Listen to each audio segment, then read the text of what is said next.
What's up, Professor? What's up? I've been having a quite a busy week this week. I know. Lots of school again. I even went to work. Believe it or not. Work where? No. It's a valve company. So you're not like a hobby shop. You went to the factory. Oh no, it's like they make pressure valves. It's a South African company. Oh, okay. Yeah, like actual engineering work. Right, right. Also, let's not forget about the time you took out to troll people this past week. Oh yeah, the new list top 25 RC showed up. Yes, we're gonna talk about that. That's actually news. Yeah. All right. You know what? I think we should just get right into it. We got a lot to talk about, and we got to look at DNC and all that good stuff. So I say we just drop that intro, and I always have a hard time finding this intro.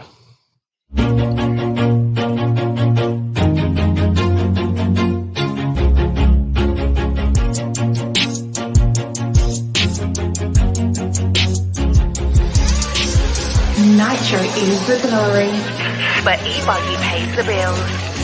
Welcome to the No Name RC podcast. Get ready for some serious bench racing. But be warned, we speak our minds, express our thoughts, and sometimes things can get a little rowdy. Hate, and he just was influenced by the hate coming from the left, the hate coming from the right. And let's get back to more club racing and less of this money-grabbing book racing. It's hard not to be arrogant when you're always right. Yeah. See what I mean? That's exactly why people call you arrogant, Max. You may not agree with everything we say, but it's definitely worth a listen. And our pick, can you stop whatever you're doing? Join your host, Leslie the Great, with co-hosts and guests as they get together to chat RC. Hey, after that race that I watched this morning, I have to talk about it.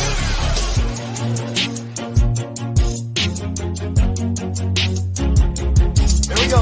$100 right here, $100 throw. Oh no! I like this.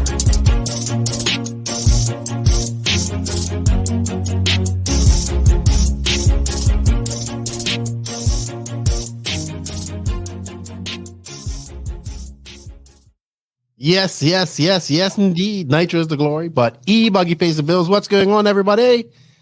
Welcome to episode number 226 of the No Name RC podcast. I'm your host, Keno White, aka Left the Great. I have a big smile on my face, Max. Sorry, my co-host to my virtual left is Max. Because in the intro, I'm listening to the Ghanis laugh, and I know I'm going to hear a bunch of that next week. Yeah. And it's going to be crazy. Welcome, everybody, to episode 226. This week, our guest is Brent Densford. He comes on. We have a great chat, catch up with what he's been doing and all the growth of Beach RC and everything that is involved in. Thank you, Brent, for coming on, and Beach RC for all their support. We're going to do some high-tech RC news this week. We're going to talk about some of the stuff going on in the RC world. I don't know. We don't have a rant yet, but we definitely have some questions from you guys that we're going to take a look at. So, yeah, another long podcast this week. But you know what, Max? This is actually podcast number 4. So we're recording this on a Friday, but this is going to be released on the Monday before I go to DNC. So this would have been 4 podcasts in like a week. Just not over. Yeah. Yeah. You done so many? Yeah. So we did one with Robert. We did our 3.5-hour podcast last Friday.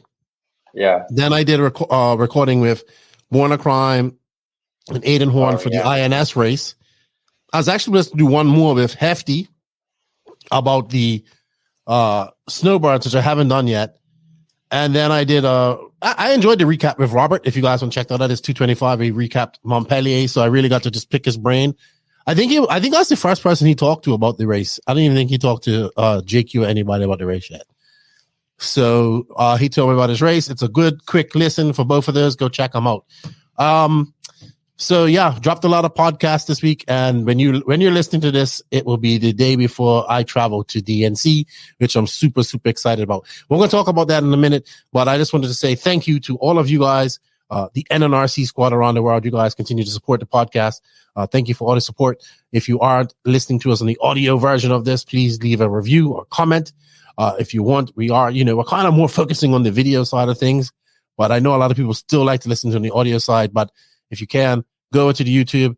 When you do, hit that sub notification, like or dislike button, leave a comment, share, helps us out. Growing the YouTube of the NNRC is extremely important. Thank you to the patrons of the NNRC and the YouTube membership. You guys get perks like early release. You'll get early release of this podcast. You got early release of every podcast this week, I believe. And I'm going to get you guys some special swag when I go to DNC. So if you wish to become a patron or a YouTube member, you can. The link is in the written description of this podcast. Also, we can't do this with these awesome companies that support us. Remember, everybody showing these companies some love. Shows the podcast some love. We have affiliate links, coupon codes where you can save some money. For most of these companies, if we don't, please leave a note saying you heard about this on the No Name RC podcast, Nitro is the Glory. They are invisiblespeed.net, High Tech RC, Mayako, Sun Padal USA, TNR Fuels, Techno RC, Beach RC, Clinic RC, Lugs Racing Tires, Ignite Design RC. You can save 10% with the link in the written description of this podcast to the end of the month. Get that gas truck conversion. Racecraft USA, Carl RC. You have a link for 10% off of that. NNRC promo code. RCGP, House of RC. Shout out to Ronafalk Racing, JTP RC, 36 Mute, and the Dr. Alexander Hagberg. Max, I have a couple shout outs. What up? You sound like a professional podcaster. It took 226 episodes for me to get that right. Yeah, that sounded amazing. I'm like all in awe. And it was done quickly. Yeah. So 226 episodes. So I should have it right by 350 on a regular basis. Yeah. I want to say shout out to my good friend Axel, whose birthday was yesterday, Thursday. I'll be seeing him. That's who I'm hanging out with and staying with at DNC. Getting excited about DNC too. See Salt to join on, guys. Congratulations to BNT RC Raceway down there in Florida. Our new sponsor, Ignite Design RC. Jimmy Woodley was telling me they're getting a roof on their track. So I wanted to mention this because RC is just that popular in this area of Florida. They're up there on the Panhandle up there, and they have this track, and the government is putting a roof on it for them, so they can race. That's great. That's great. Yeah, that's good news. Yeah, I think people ought to utilize government aid, because it is a very good family sport, and it's very good sport for the youth, and especially like for people with physical disabilities. It's like everybody can do it. Everybody can do it. Yeah, it's for everyone. So yeah, I think that should happen more often. You know how that happened though, right? Right. That happened. They were telling me that basically they were getting so many people out they get like 100+ people out to the races, the club races and stuff, that the city saw that it was doing so good that they said, hey, what can we do to help? Well, we can race more if we have a roof, because right down there in the Panhandle of Florida, they got a lot of rain. And the Southeast most desperately needs a 8-scale track with a roof. So, and it's going to be a really nice facility. So that's a success story, I would say, once it gets done in RC. Like they had nothing. They started a track. And I believe the guy, Jimmy, actually started a hobby shop because of the track. And he's like, dude, I'm booming. He goes, racing is the glory, Keenan, but Traxxas pays the bills. So, yeah, I think, I've been, puzzling with the same issue here in Finland. Because we have a lot of clubs which have like a professional, track, like race track, first and foremost. But these clubs ain't doing too well. They do all right. But usually, if a guy quits who's like does most of the work, then it all falls apart, But then some clubs just rely on, random people who show up and like to drive. And I think, it should be, taken more into account.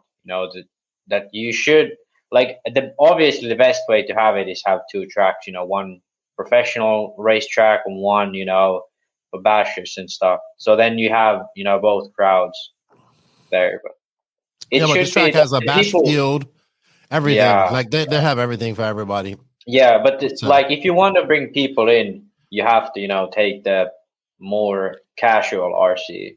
Well, that's what. So being as one that tangent, I got a buddy who was like, "Hey, look, we can get this piece of land in the middle of the city here in Santo Domingo.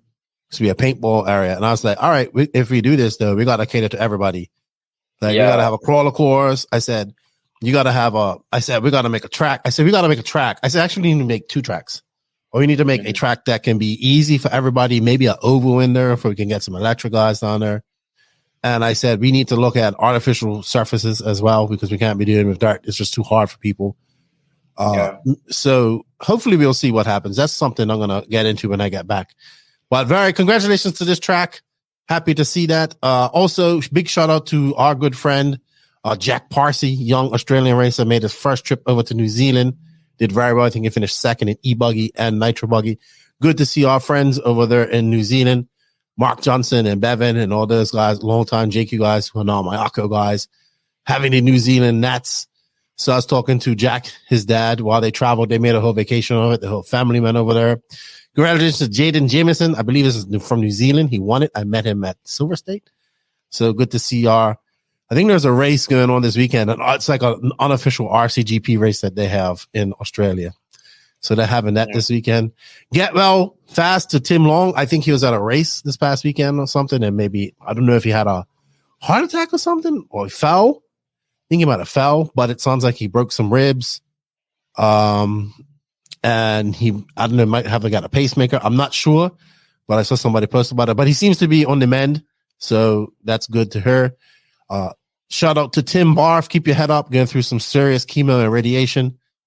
Remember, we have a link for his GoFund for his medical fees in the written description of this podcast. And also trying to help out a club so they can get back on their feet. The R-Core racetrack there in Albuquerque, our good friends that I was talking to Shannon Briner, who is the girlfriend, wife of our good friend Mike Norris. They're doing some work at the track this week, and anybody that wants to come out and help can. So if you're in the Albuquerque area, used to race 8 scale, they are building another track.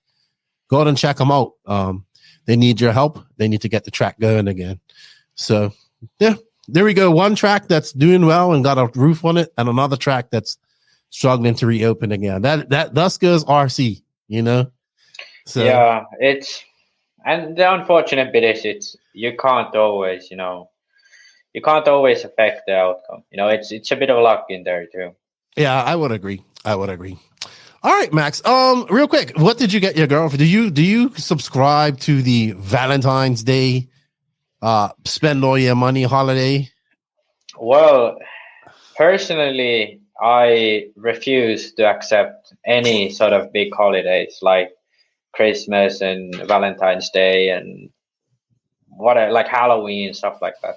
Like holidays that are designed for you to just spend money on shit. But I did have to cave a little bit, and she insisted. So I did get her some chocolate, and I agreed because we were busy on Tuesday. So I agreed we'll go on dinner tomorrow. You know what? I stood firm, good buddy. I've been doing it for the last couple of years, staying firm. No gifts. Yeah. I did say Happy Valentine's Day, and then we moved on. Yeah. She hinted though, look at what I could have for Valentine's Day, and look at this, and and all these different me. I'm like, no, I'm standing strong. The most annoying bit is in Finland, people don't even celebrate Valentine's Day. People just celebrate like it's more of a friend's day, in here. But then because of social media and Instagram, all these women look at that shit on Instagram. They're like, oh, why can't you do me this as well?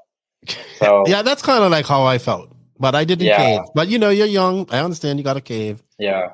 So that's all that American social media bullshit infecting our intellectually superior women. I think it's been done, man. Valentine's Day is the European thing just as much. Hey, dude.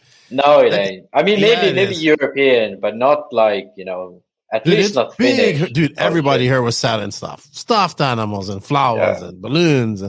All for nothing. So nice. I'm like, I'm not getting none of that stuff.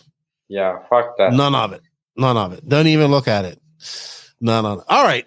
We have some news to go on. Then we're gonna go into some questions. I think that's it. I don't have any more chitter chatter to chat about. Look at Max looking. You're looking over like, is she gonna hit me or something? Yeah, I'm just making sure what kind of a beating I get tonight. All right. I'm laughing because my wife's hit me and I know it hurts. All right. All All right, let's get into some high-tech news. High-tech is 50. High-tech is celebrating their golden anniversary as a world-renowned and influential electronics manufacturer. Founded in 1973, High-tech RCD began as an exporter of light-emitting diodes with a mission to bring bargaining technology to a worldwide audience. The founders quickly recognized the fast-growing pace of the radio-controlled industry, and then they set their sights on researching and developing radio and servo system technologies.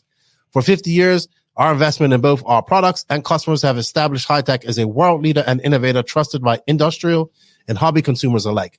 Our unwavering dedication to engineering the most reliable components available has generated a rock-solid reputation of which we are extremely proud.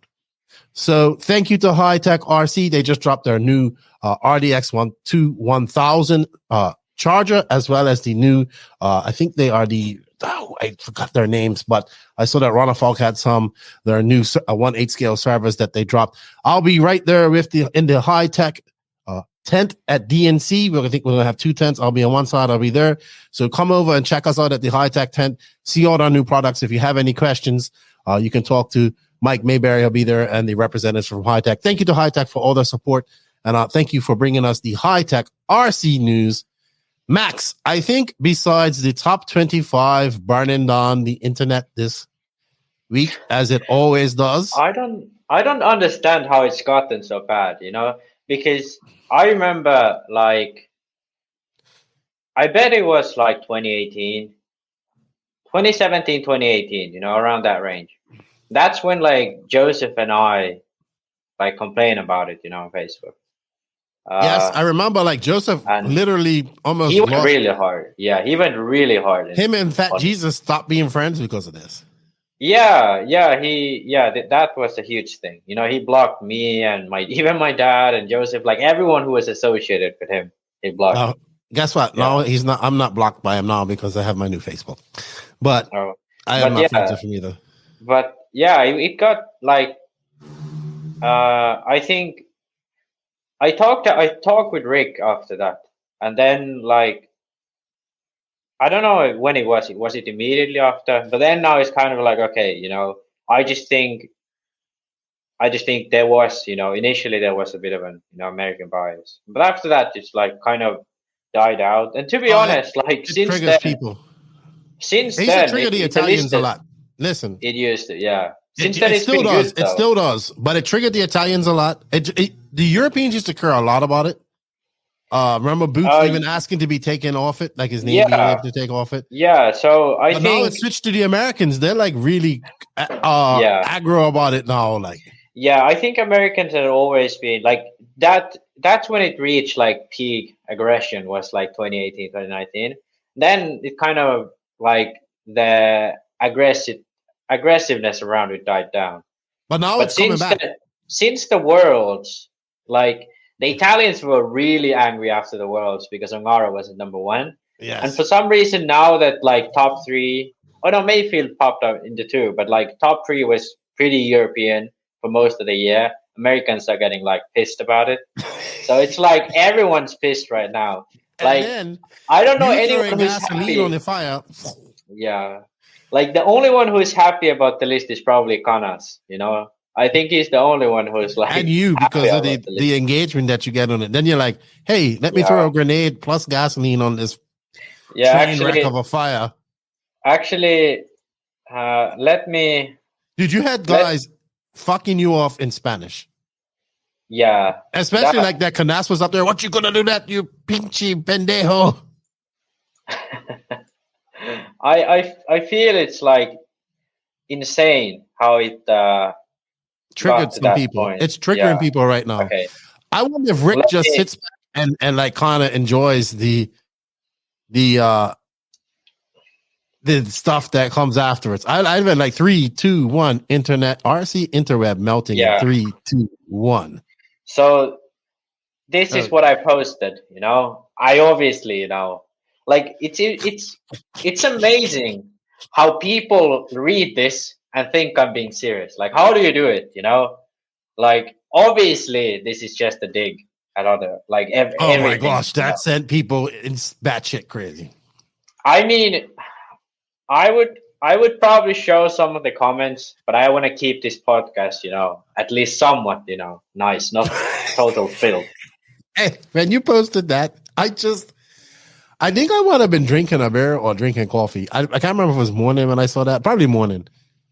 Because now I have to look at the post and then I know you're going to say something eventually. Yeah. Oh, man, I just spit out whatever I was drinking. I was like, just this is going to trigger people so much, especially that 3 Mayacas still in the end. Oh, but I knew that Robert didn't get it. Yeah, I love it. I love it now that Thibaut and Robert drive Mayako. As soon as I looked at the first time they was on the list with the Mayako brand, I was like, this is gonna be fucking amazing. Because obviously Thibaut raced I think 1 major race with Mayako, and Robert raced. Now he's raced 1 after Montpellier.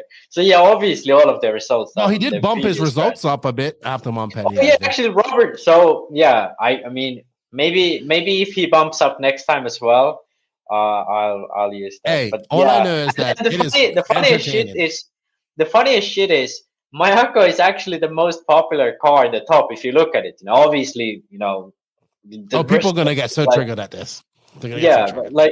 Obviously they haven't gotten there with Mayako. It's the list goes on for the 2 years. So even David has results of the time he was racing HP, and I bet some other drivers have results from the time they were still on the previous brand, even though they've changed a year before.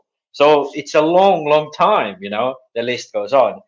But the fact that there's 3 Mayakos in the top 10, and no one else is even close. S-Works has I think they have barely 2 in this list, but yeah. And they're number 2 right now, aren't they? Number 1 and 2, or they are number 1. They're Canas is 1. Yeah. So okay. But I remember Tim Lime, he posted, S-Works has 7 cars in the list. So because I had that, that's why I posted rest of the list is for the other brands. More space on the bottom for other brands. Oh my gosh! I mean, I'm looking for. I did a poll. I said, "What?" I wanted to know what pissed people off. What pissed RC racers off? American RC racers off more than anything. Was it the top 25 rankings or sponsored drivers and sportsmen? And sponsored drivers and sportsmen actually won. I posted an Instagram poll on my shorts. I'm trying to find it. Can I be serious for a second though? Okay, go ahead. For those people who actually try to sensibly argue against the list, I think there is an obvious difficulty comparing Europeans and Americans. But I don't think people should look at the list Ronnefalk is now the 3rd best after this race. Because when we look at the list here, we can clearly see the points differences are freaking minimal, the differences here are minimal. So you can take here, there's 141, 143 across first to 4th. But Fend is down at 130. This is because of his many retirements. So is Tessman at 128, Berton is at 120, where Thibaut, Battier, Bornhorst, Fuller, Boots, all are around, 110, 115, and going down.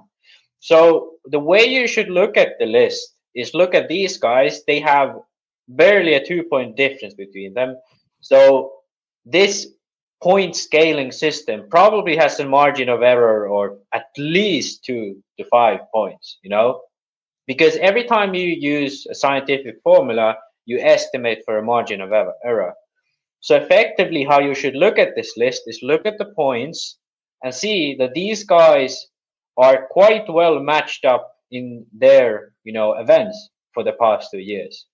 The way and not only that, I mean, let's be honest. Okay, maybe not in this order, but Dakota, Davide, David Ronnefalk, Ryan Mayfield, JCC are right now considered the top 5 and best 1/8 drivers in the world. Yeah, and the reason why Fenn's points are much lower is because he's had much DNFs. Because I'm quite sure there's still that really bad Silver State from 2021 lingering him.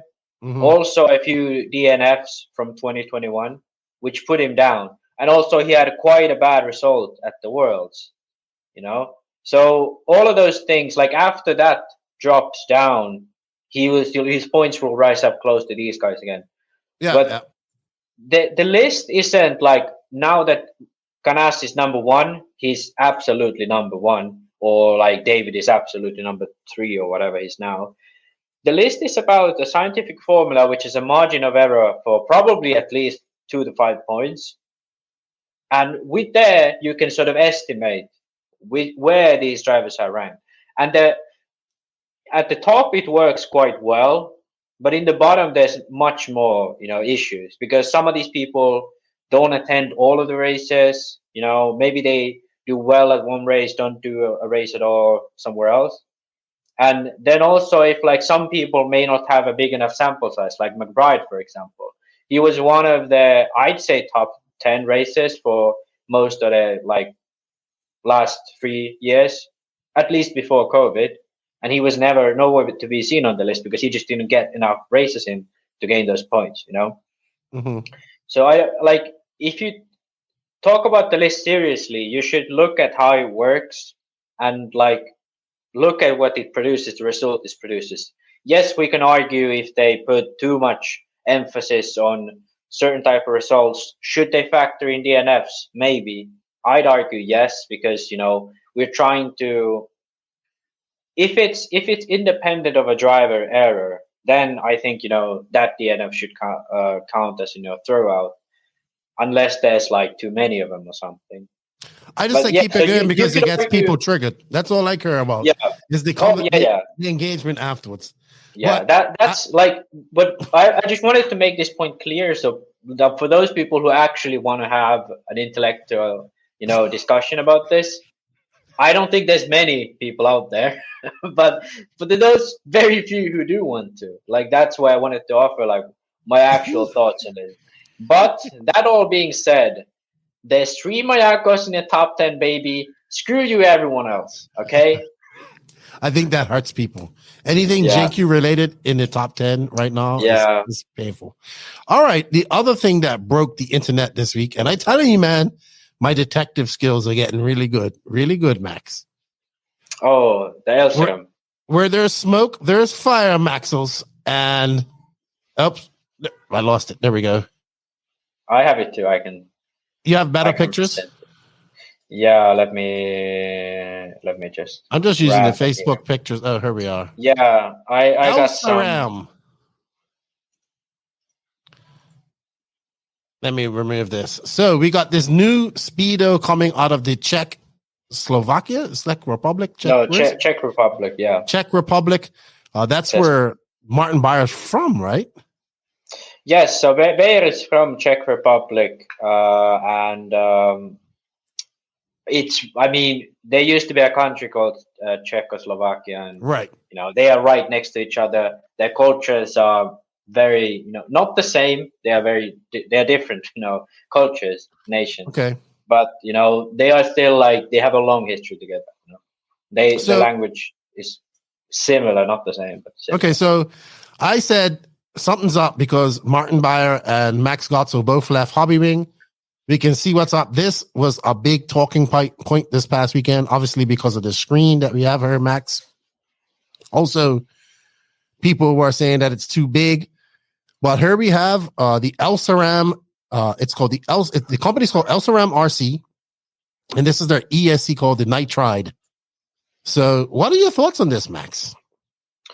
Yeah, so I think. Can you see my mouse cursor? Yes. Okay, good. Yes, you can. Because so I can point to things. So to be honest, it is quite large. I'd rather tempt them to take out the screen, put a Wi-Fi dongle, and then lose a little bit of the size. But I do think it's interesting. Here you can see it has all kinds of info, like battery voltage, temperature, also motor and ESC temperature, and believe you can tune it whilst driving, you know, and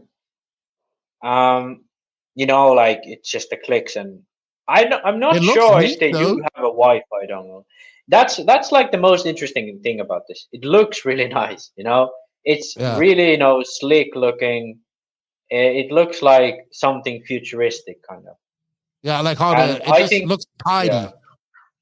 Yeah, that's going to be a really good thing for, like, especially the American market. You know, they like that. Things looking cool. And it's made in Czechs. What's the quality like? Is it similar to like what they're getting out of Slovakia and stuff like that? It should be really good. Like, as far as I know, Czech Republic is quite good with, you know, electronics. And yeah, I mean, I'd believe it to be quite good. You know, I'd rather have something from Czech Republic than from China. I believe. Okay, that will be. I guess they would get to. I know they got to have the blinky modes and all that stuff for America and for that stock racing, but it looks pretty cool. It's made out of aluminum, all aluminum. It doesn't have any heat sinks, anything like that. And I heard a lot of people talking about that. Yeah, I do think, you know, from an engineering standpoint, you know, like looking at it performance-wise specifically, it's not very optimal design. You know, you have a screen which most likely isn't very, you know, it wouldn't dissipate much heat. Then you have the slick surface, which again, not ideal. And then, you know, overall you have the buttons and stuff and everything like that where the heat would naturally go easier. So like heat, how it handles heat is gonna be a little bit of a question.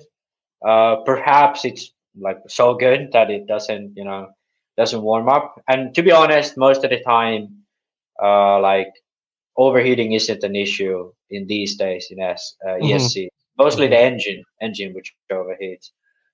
But yeah, I think, to be honest, like the only thing I would like is it would be a little bit smaller, you know, because that helps with everything. I don't know about the weight. It looks a bit heavy, but in the end, what's going to matter is how it drives. You know, it's mostly software these days. What matters in ESCs, you know, it's like the way that it, you know, handles well, and you know, it doesn't have any power cuts. You know, because it's like it's very fine margins. You know, how the power is delivered and all that. And especially when we have so much power, so that you have a nice, you know, controllable power band. Yeah, I would agree. So people who are listening to this on the audio we were looking at the pictures. You can find it on LSRAM RC on Facebook. All right, next up, Maxwell's was Montpellier GP. We're not going to go too crazy in this because I did a full recap with Robert. We were supposed to do a recap. You was excited to do a recap, and then you and then I was like, well, Robert said we'll do it, and you couldn't do it. Yeah. And then we ended up just Robert and I doing it. It was a pretty good. Check it out. Episode number 225. It's up. So this is footage courtesy of RC Mag. This is not the stream, but after the fact. Dude, so thank you to RC Mag for this. Real quick, dude, Ankara completely dominated these guys in this final. Yeah, it's crazy. He lapped the field. Robert said this is the best final he's ever seen anyone drive. Yeah. And like the craziest part is like, it's not like he lapped some, you know, drivers won in form. He lapped like Canas and Boots, you know, which like this has been notoriously the best race for Boots in the past. Look how many people are looking at watching this race. Look how much people are. Yeah. That's what I love about European races, you know, the huge crowds around the track.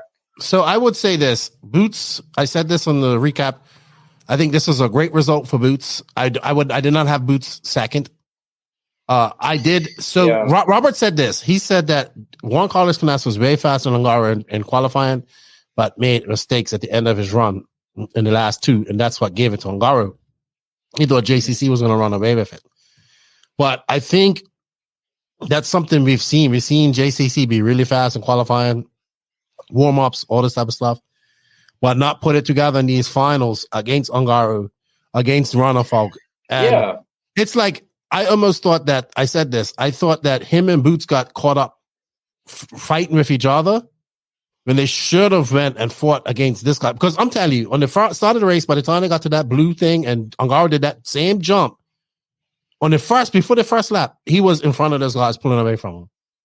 Mm-hmm. Yeah, it's like, I think, obviously it's hard to say, this one race is like a proof of like why Ungaro is so good and why Canas is, not beating him or David that often. But like, to be honest, it is a good example of it, because the way, if you look at Ungaro driving, it doesn't look like he's pushing. He's just driving around, It's like sliding the car around, going around the track.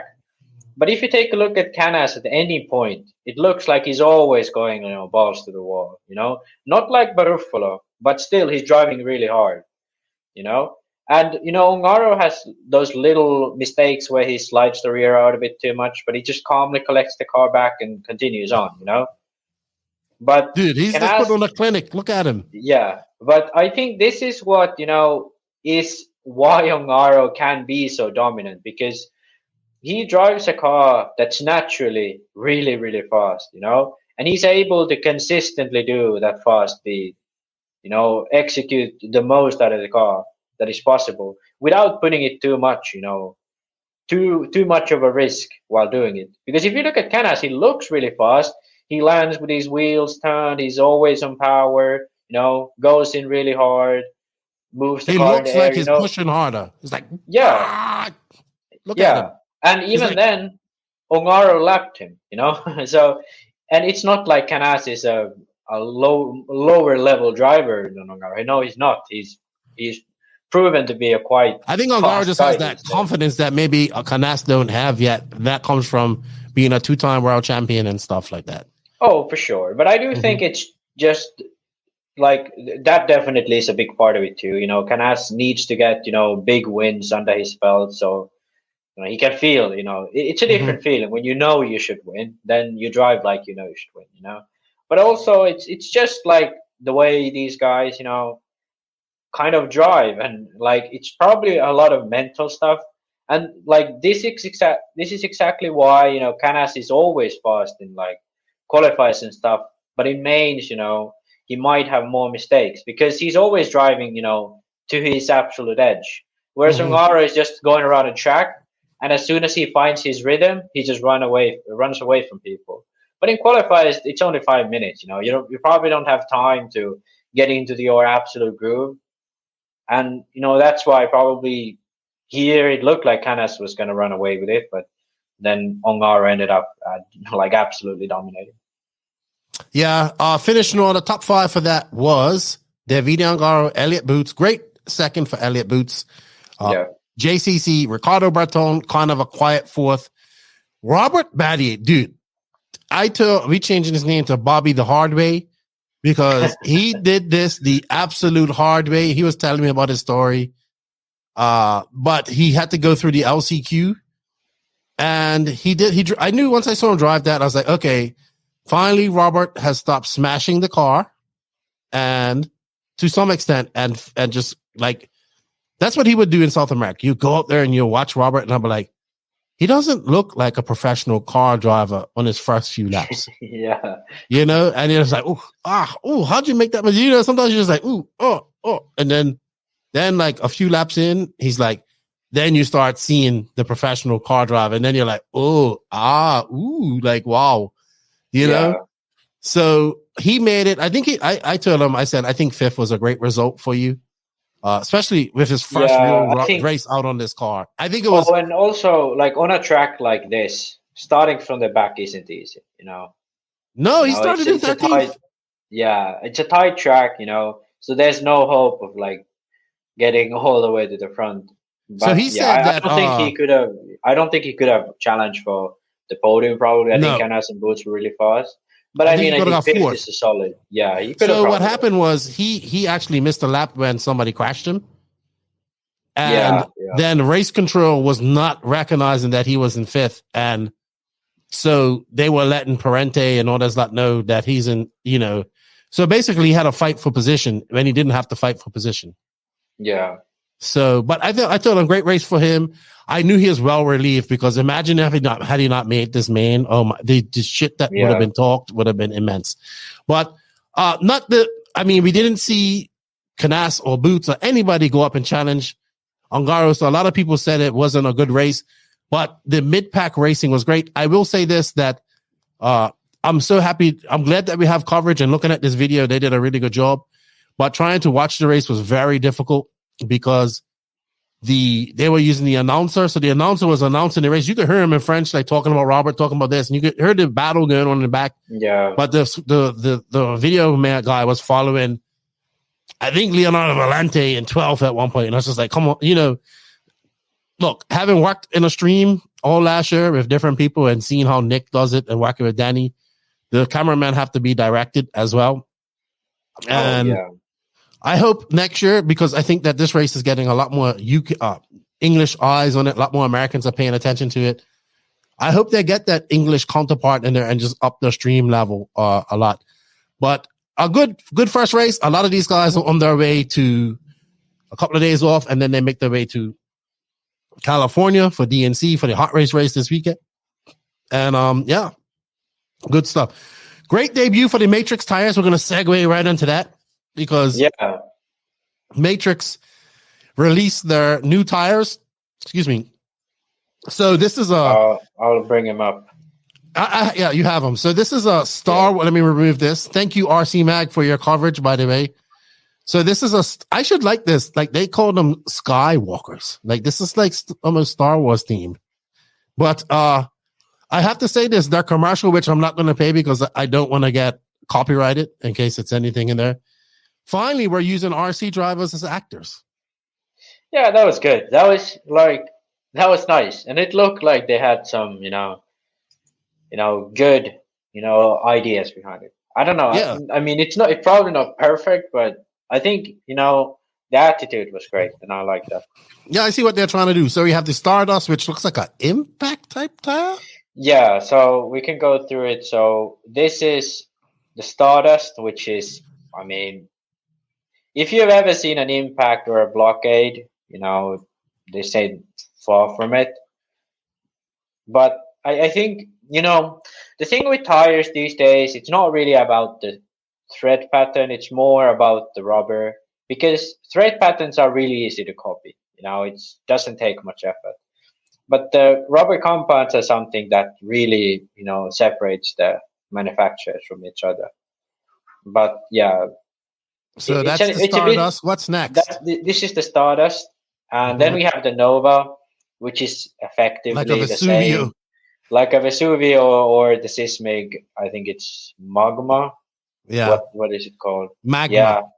Yeah. So it's, again, not very, not very, they aren't reinventing anything. Let's put it like that. Right. This is double down / Amazonia. It's not exactly a double down. Smaller pins than a double down. It's a little bit smaller pins than a double down, and it's more space, I would say. Yeah, but then like the edge is kind of like double down and not like Amazonia. So it's like between an Amazonia and double down. And then the last one is like, Sahara from Hot Rays, or I think it's Electron from Proline. So thread wise, nothing. I gotta say I'm a little bit disappointed, but it's the compound that really matters, and I do like their branding. They definitely have some like Ongaro dominating. So fresh they already out. have some good. Yeah, they already have some good results. I'm sure as we're testing, it's what as we're talking now, it's 351. I'm pretty sure Ron Falk and everybody's at Revelation somewhere testing out tires right now. Yeah, I'm interested. Like, they don't really have a small pin one. Like, I didn't see a tire fit for DNC, Maybe has one. Maybe. Yeah, maybe they have one that they just couldn't release it. All right. One more release that caught my eye this week was the Nemo N1 buggy. So they released the e-buggy side of this. Did you have pictures of it? I'll just use. I didn't. Yeah, I didn't have pictures. Let's bring it up on Circus RC. I know people are waiting for the Nitro version of this, but I know how manufacturing is, man. It's never on time. Yeah, it's like I think they were a little bit too optimistic, with the timing. Mm-hmm. But yeah, so this has all right. So Max, let's talk about this. Look, I agree with you. They're a little bit optimistic with the timing, but we know how manufacturing goes. So this can be in a couple different configurations. You have rear saddle packs here.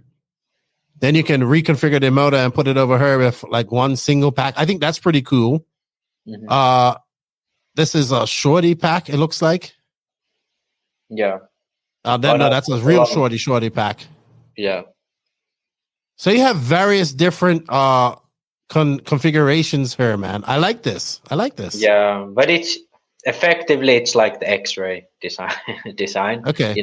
Like it's nothing too new. It's X-ray had that same design where you could run the normal shorty or the saddle design. It now seems like everyone's going to the saddle one. I think X-ray was the first one to go to it, of the new cars. Kyosho had their own design of saddles. It's a little different, but similar style. Then X-ray came out with the saddle. AE went with the same one. Now Agama going with the same one. But have they had the two configurations? Does X-ray have the different configurations as well? Yeah, X-ray has the two, and not sure of AE, but I believe they only have the one. To be honest, though, I think I'm not a huge fan of the design where the engine is not sent or the center diff is not centered, because on the configuration where you can run the shorties and the saddle packs, shorties and the long pack, that's kind of like you can see here the engine is quite far to the right side of the car, and the issue is that it's very much far. Yeah. So the issue is that you really don't get the weight balance matched up that way. At least, I mean, it depends, but you have to put the batteries much more wide than you'd like to. You get much more. I ain't gonna lie, Max. This thing, I like it. It looks good in these pictures. Like, the saddle one. The saddle one is much more balanced. I think this one is quite close. The motor side does have a little bit of more weight on it, but it's quite close. It's closer than the one where motor is all the way to the side. I really want to see this car. I want to see this car in the hands of the regular people with the shocks and all that stuff. I just I think about the N1, just the general suspension design is what's the most interesting. Like the e-buggy design wasn't anything too new.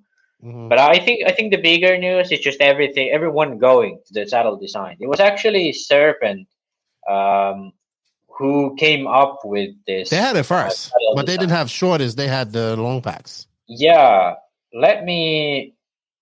I found it. So I'm surprised Mayako didn't go this way. Well, the designer of the Mayako is a person who likes to do things his own way. But things being said, there's lots of people going with prototyping currently still.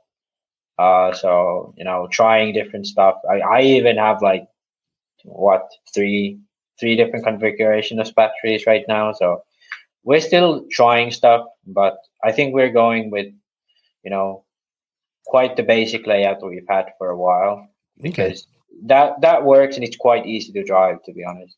Okay, well, let's move on. The other big news, DNC, we're gonna have rules. So I have the rules here. Class rules, which I'll be honest with you, I don't really care about too much. So basically, they're gonna have the sportsman class rules. You are ineligible to run sportsman if you have is if you have 0% car manufacturer sponsorship. If you have, now this is more where I like is if you're a sportsman class driver and your qualifying times are in the top 15 of the intermediate class, then you must move to the intermediate class. I'm fine with that. Yeah, that's good. That you should have had that all along, you know. And I think those rules. So, okay, I went on this rant yesterday when I was on the 1030 South live Thursday evening. We are applying a thinking that is 25 years old to a situation that doesn't exist anymore. So we're applying the thought that actually having a sponsor determines skill level, and in this day and age, it does not. Mm-hmm. So I think I would prefer that they just use the top 15. People bump out. Yes, people will sandbag, but at some point they will have to go faster to beat these guys. The intermediate class, I mean, it's always been like that. Just for people to know, it's always had these rules. The pro class, if you're 100% car manufacturer, yeah, that's all normal. Here's where it gets a little bit shady. Not shady, but different. If you've ever been a paid driver for a car manufacturer, you must enter the pro class. If you ever made the A main at the DNC or Silver State, you must enter the pro class. If you've ever won the 1/8 scale IFMAR World Championship, you must enter the pro class. That last one is just the Degani rule. I know. And this is actually, and one of these is JQ rules, because JQ was on her talking about how he's going to run intermediate. I'm like, you idiot. Yeah. You're not going to run intermediate. So it's like this. Dean Sexton made a A-man in pro at DNC 5, maybe, on DNC 22. Yeah. Like, look, I don't care about this. Like, I don't, because it's all based on the whole sportsman, the whole sponsorship thing, and that actually means something. But when it comes down to like a guy who made the A-man 20 years ago, can't race, has to race in pro. Here's how we're going to fix it. And people ain't going to like this. Just have 40 plus. That's all you run. If you run 40 plus, that's what you run. You don't run intermediate. You don't run anything else. I got a perfect way to explain it so that everyone understands in America. Is it going to be less than 1 minute, 60 seconds? Oh, it's going to be very quick. Okay. So think of this situation. Because we have questions about this. Yeah, we have a fucked up situation where people don't know which class to run. So we have a system that's fucked up. So now we're going to solve that system. And we're going to slap Obamacare on top of it, These rules are exactly like Obamacare, You have a shitty system that doesn't work, and then you slap some bullshit on top of it and try to make it work. But it doesn't. It's not going to work because the system is fucked up from the ground up. So I think this is going to be great because the people, hate me. They will have to agree with me because they hate Obamacare, So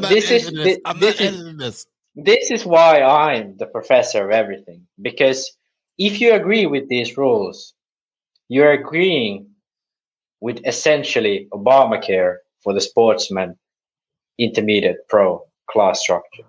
Okay. Thank you for coming to my lecture. All right. I'm pretty sure that's going to trigger somebody. Oh, yeah, 100%. But to be honest, like, why the fuck you just, like, can't you guys just race, like, 2 classes? I'm all for the top 20 and all that type of stuff being bumped up. I'm all for that. Oh, that's good. That was actually good. I'm fine with that. Yeah. I just think the Degani rule, if you're ever a world champion, so that's him and Mark Pavidis. I think, so a lot of people misinterpret that. Greg enjoyed running. By the way, is the Drake rule gone now? No. So you still can't run. I don't know. It doesn't say anything. So I don't know. It doesn't say anything about the Drake rule. So is the Drake rule gone? So can Degani run now 40 plus again? So what the fuck? So Joey made a rule, the Drake rule. No. So now he has a 40 invites class and a 50 plus class too. Oh, so he went back to the 35 plus invite thing? Something like that. So I don't know. I asked Greg about it, and I don't know. He says he doesn't know either. So here's the thing. Oh, my God. What about somebody like Rhonda Drake? Where does she fall into this? I don't think she's ever made anything, like any mainstream or stuff. No. But I mean, she. Oh, yeah, she's 100% sponsored. I mean, I assume she is. Well, come on. But I mean, maybe I don't know. Maybe she gets the stuff through Adam. You know, she's the exception to the rule. You know what though? A segue. Did you see her? I mean, offhand, did you see her new engine?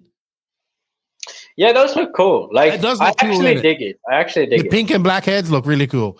Yeah. I don't know what's going to happen to her. I think, well, that's like, okay. If that makes people happy, that makes people happy. Fine. Cool. If that makes you feel better, fine. The other thing is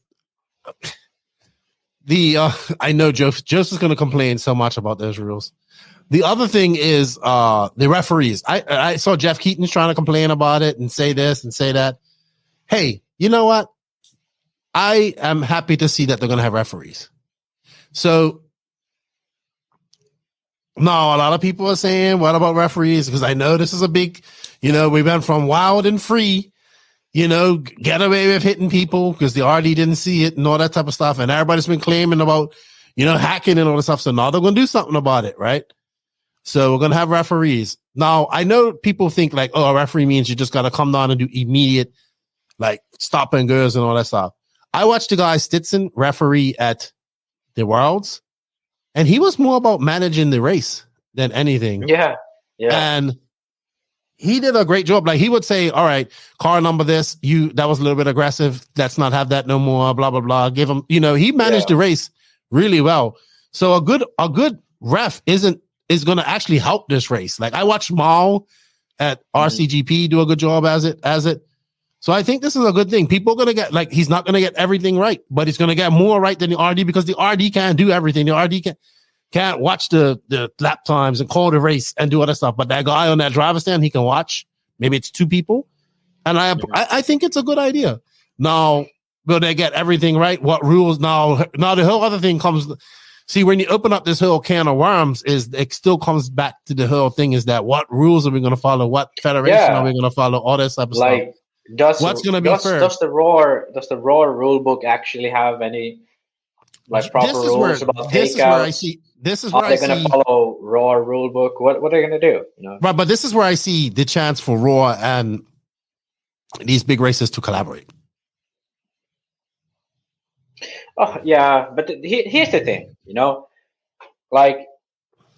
There are some issues in the structure of how all of this shit is put up, all of the big events, how things work.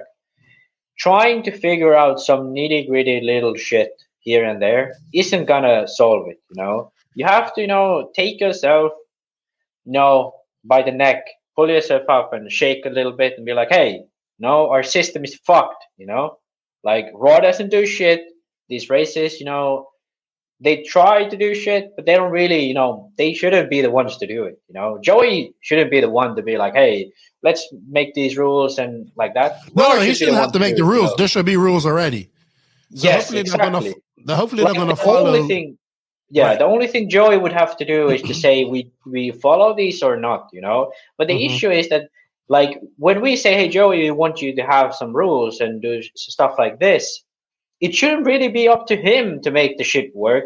There should be some sort of a system to make it easy for him, to make him just be like, oh, well, that's easy for me. Let's do it. But that isn't the case, Obviously, Joey has some responsibility too, like to do things like the proper way.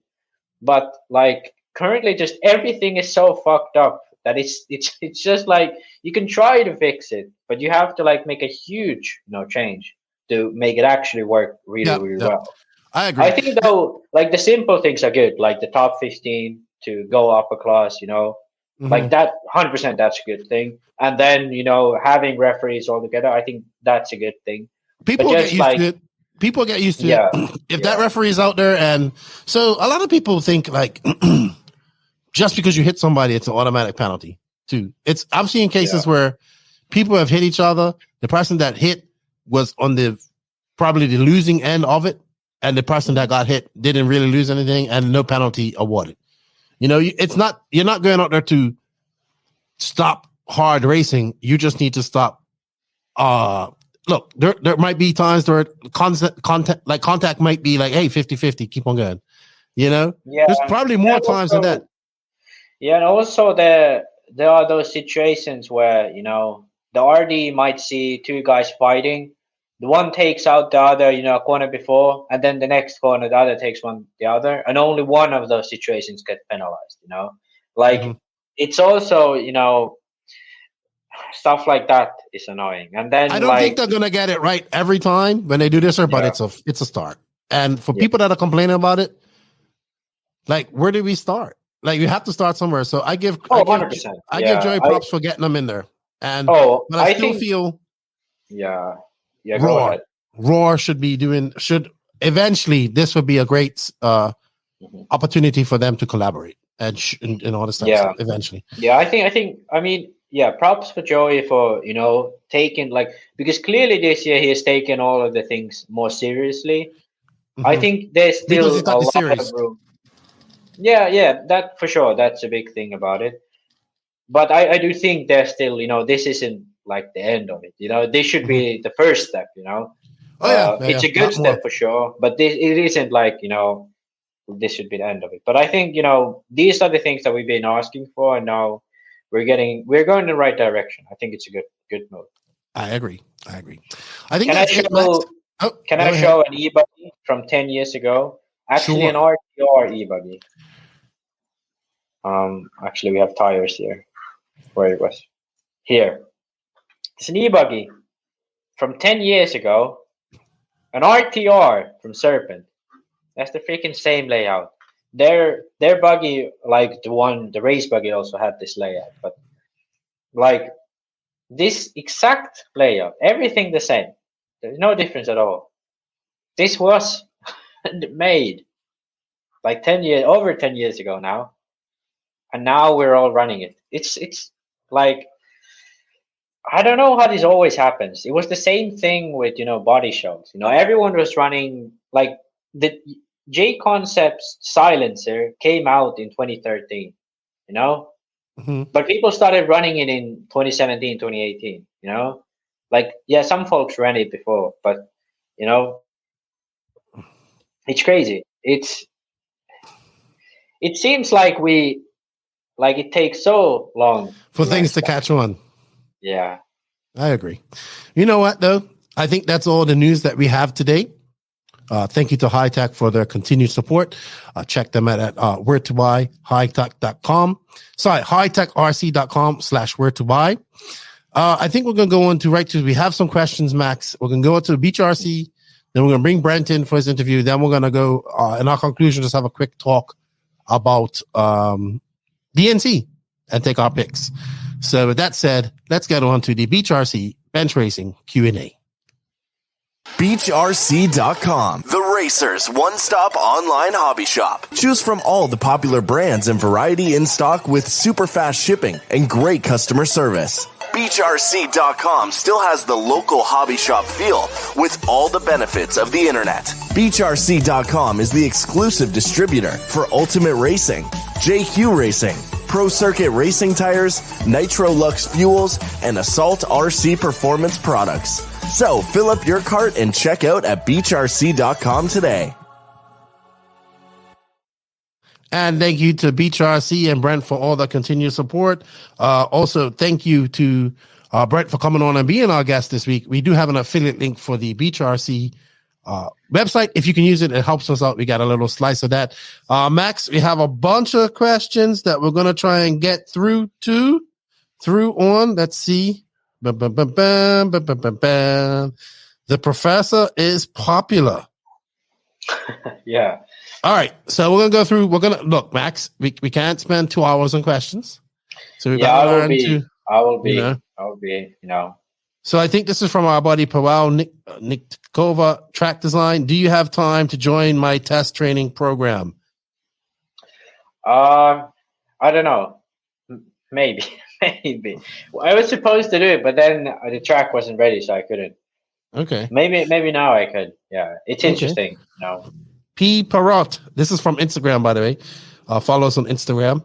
What do you think of the new ESC from Elsaram? We talked about that in our news. Thank you for the question. David Bowman. Still no lab coat for you, Max. He wants you to have a lab coat. Yeah, I need to get one. Okay. We have some YouTube questions. For beginners, if you could take 3 options of tires to 2 different compounds, 6 sets, what tires are you taking to the outdoor track? I wouldn't take that many. Depends on which area you're racing. If you race at the southeast, get some. I'm guessing. Was he American? I'm assuming, yeah. Yeah. Well, let's say you're living in the southeast. Get yourself some stalkers and get them in blue. That's gonna always work. If it's middle of the summer, get them in R2, maybe O2, depending on if you're racing like the what you call it, tracks with calcium on. If you race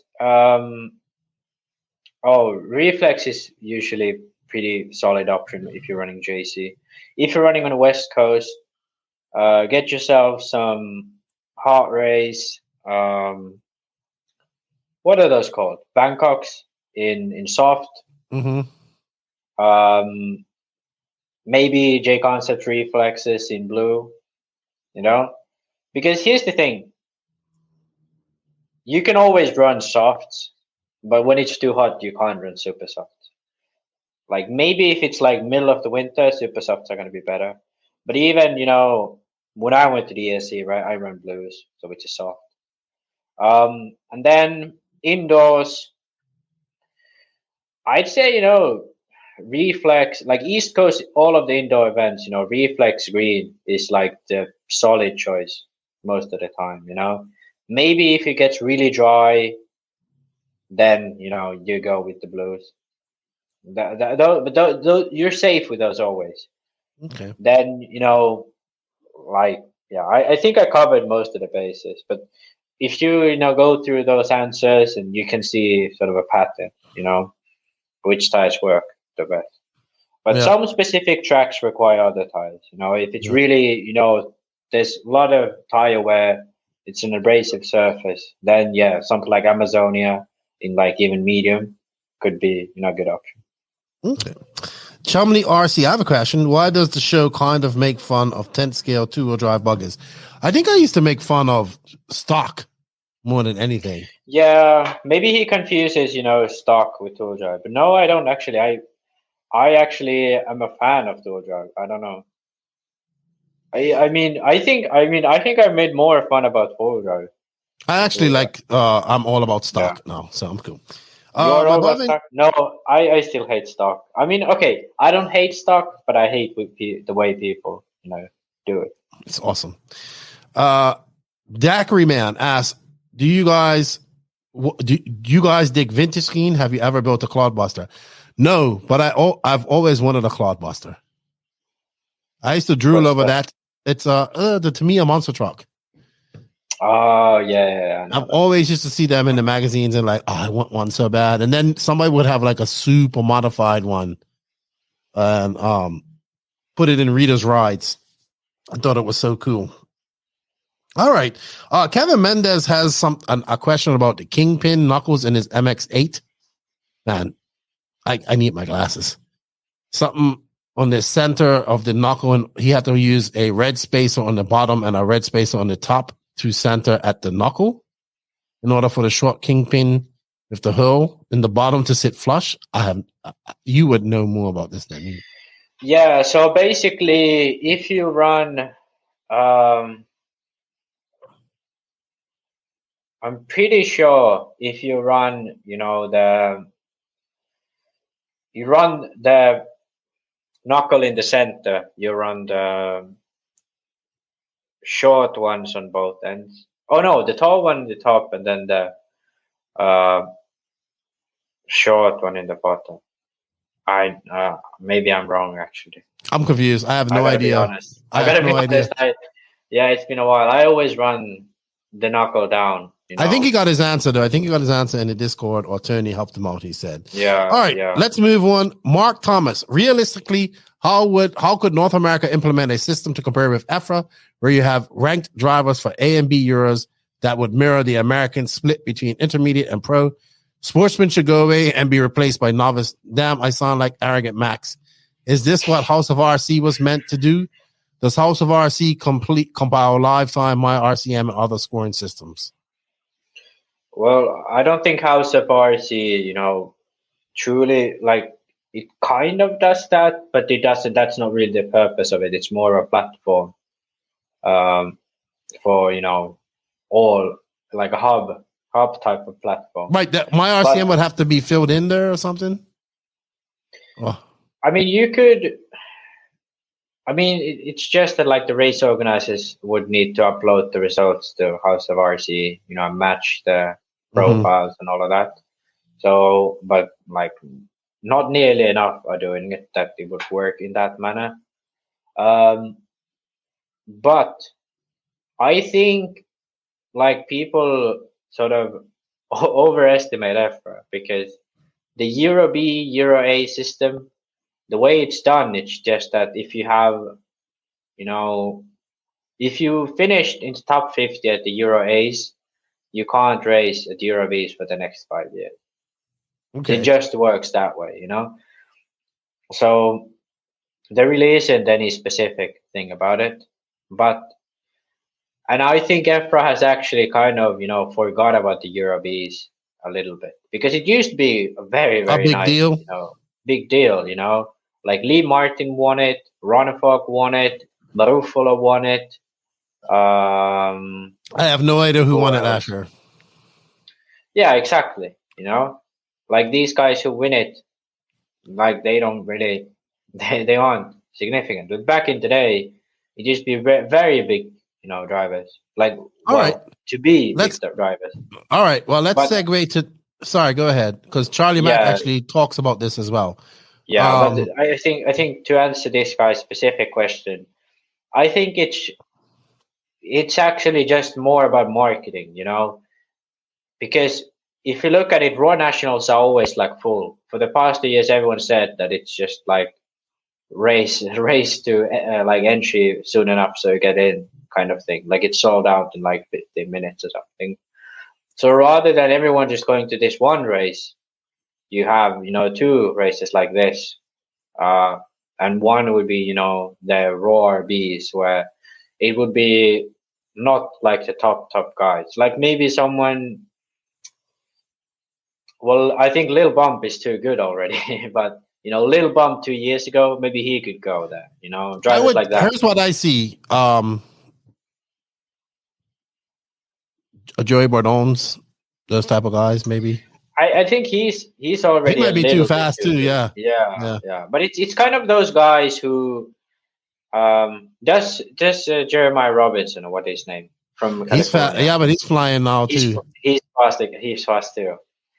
Well, guys like we mentioned, but 2 years ago, guys like that. That's a good. They could be, the ones who would go to the Raw Bs, and the rule could be like top 50 at nationals, or top 30 at nationals. Basically, if you would qualify to the Worlds, right? Then right there you go. That's a good way to do it. All right, let's move on because Charlie Mack talks about this. He goes, "We're going to talk about it because we was on the Turn Dirty South podcast, last night, Thursday night, and I have to say, Charlie Mack, Keith David is definitely an iconic voice actor, more iconic than James Earl Jones in the voice acting community. But James Earl Jones is far more known worldwide and on a non-voice acting community, whereas probably Keith David has way more accolades than James Earl Jones. But more people know James Earl Jones than Keith David. This was an argument that we had last night. Yeah, I have no clue about this. Yeah. Okay. Anyway, he says we have the data coming from events that can be used to create a skill set biased system of classification. Everyone has raced everyone by the 6 degrees of separation. Even Lifetime has the driver ranking feature. It's just currently a manual feature. In a perfect world, we'd rank drivers 0 to 10 when you sign up to race. In RC, you create a profile, much like in RC sign up or House of RC. You got an individual driver's license. Your ID number starts at 0 and gains points to 10. Your results are then ranks you based on the level of competition you compete against. then you'll see true potential to and grit. Zero is your beginner class. Your hometown weekend warriors might pull in a 1 to +3. Regional racers are 3 negative to a +6. National none 6 negative to an 8+. And international phenomenons 8 negative, 9 and 10 being reserved for pro. Sorry. I'm thinking it's negative. Pro license issued. Kind of similar how they do it in BRCA, like F1 licenses and stuff like that. Okay. Yeah. So I think that's a great idea. But so the main issue is this: the events that are organized aren't, in any way licensed. They're just random events someone threw up. They could be in the freaking backyard. So that's one issue. So you can't really make like, oh, this guy gets to go to the Worlds based on that. But instead, I mean, the issue. Okay, here's the issue. That would be a very, very cool system, and that would be like very like. If you wanted to do that, America would be the perfect place to do that because every single track uses live RC. In Europe there are many different softwares, but in live RC everyone uses it and it's always connected to the internet. So that way it would be very, very easy to do. In like obviously it's a big project to get the formula working right or all of that. Need to choose what you value which way. And it will be a long project to actually do, but it will be easy as you can get because you already have the data. You can just pick a class, all of that. So, in that sense, it would be great. That is doable for sure. Someone who is mathematically talented and is good at reading and making code and like collecting data, and then rearranging it. For someone like that, it's actually probably quite easy to do. But the issue is this: there really isn't anything you can do with it other than, marketing or, maybe heat arrangements. That's one thing, but it's still not like that doesn't benefit you that much. Because the thing is like these races aren't licensed in any way. You can't use them for anything official, maybe something like DNC or the America Outdoors series, maybe they could, because Live RC is involved with them, maybe they could, implement a system like that to their races, But any official thing, Roar or anything like that, it just couldn't be used because it's not like there isn't a controlled environment which would, offer you good and reliable data from that on. But in reality, you could use all of that to help. But in like official things, it's not going to work that way. Okay. I'm not going to go too deep in that because I was lost with the mathematics. Yeah. I'm just being honest with you. I get it. I get that system. Benjamin James, we're going to be real quick on this because this conversation, this comes up a lot. How do you think Prime Masami Hirosaka would do if he is racing on-road and off-road today? Would he have the same level of dominance he had in the 90s? No. Oh, no. I don't think he would be even that high on the list, because it was a completely different time. The way of driving cars is completely different. Mm-hmm. You can watch drivers like, I think Hooper, Hernigel, and probably even Joseph are very good examples of how they drive the car.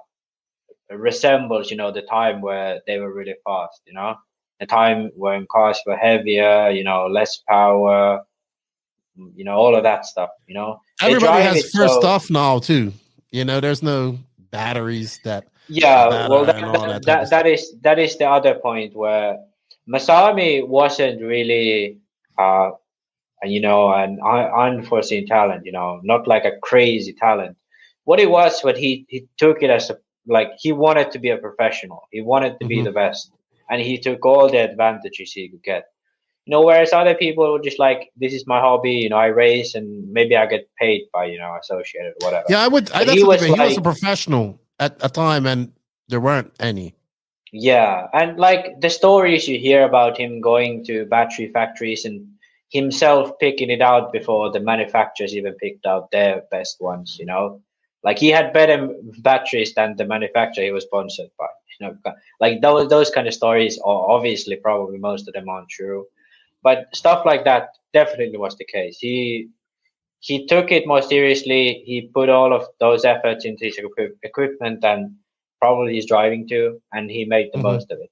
But the thing is, like any driver from that era probably wouldn't do too well on this day and age. It's completely different style of driving. It's completely different, you know, challenges these days than back in the day. Okay. So we have a couple of top 25. I happen to agree that I think that the driving is just completely different nowadays. Yeah. Than what it was back then. Connie Svensson wants to know, we have a lot of top 25. I'm not going to go too deep in these. We're just going to answer them real quick. Can someone please answer why people have to comment on the top 25 list every time it's posted, on why it's not no for a right? Because people don't understand it. We ran over that a long time ago. Yeah. I think people are taking it a little bit too serious at some point too, and basing it shouldn't be a base for everything in RC. People don't really understand. Like people think it's like a definitive, you know, this is it, right? You know, someone's opinion, you know, but it's just like some guy has the formula. He's used that to calculate results, and he puts up his results he's calculated in a nice fashion, and turns out his formula is actually in a long run quite accurate. Okay. Jeff Keaton, we need to debate this referee quest. You've been one. Well, we have referees. So he's one of the big, he made a big post the other day and it's like, we don't need referees. And I don't comment on Jeff's post. What does he want then? You go on his Facebook and check it out. You can go check it out. I don't know. I don't think I'm not his friend. He's against referees. He's like, he asked some, no, listen, you know what? He asked some real questions. What rules are you going to follow and stuff like that? Who's going to determine this? Yeah. And who's going to be the experience and all this stuff? Look, I'm not saying that these guys are going to get it right off the bat, but apparently they're supposed to be experienced people that have been to many races or whatever. Y'all Mello says seismic versus hot race. I'm not sure what he means by that. Hot race. Seismic is good on very specific conditions. Okay. Hot race is good all around.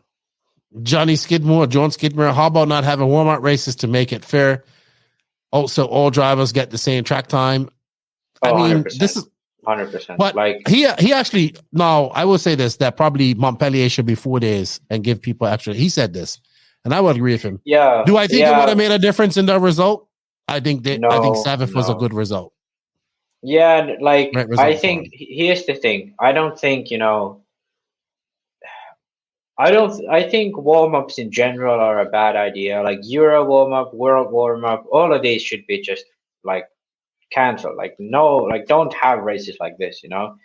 And also like I think like practicing and all that at the track should be, you know, not allowed. Like quite, I mean, for Euros the track has to be closed for quite a while.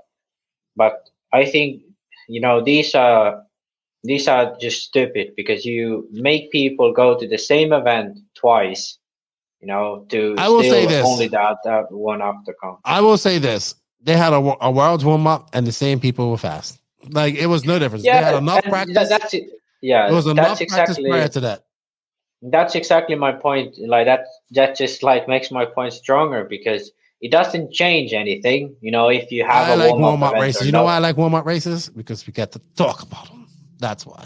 Okay, yeah, but I'd like to have, you know, instead of having a warm-up race, maybe have a big race in another country. You know, have a yearly FGP or, you know, World's GP or whatever instead of having.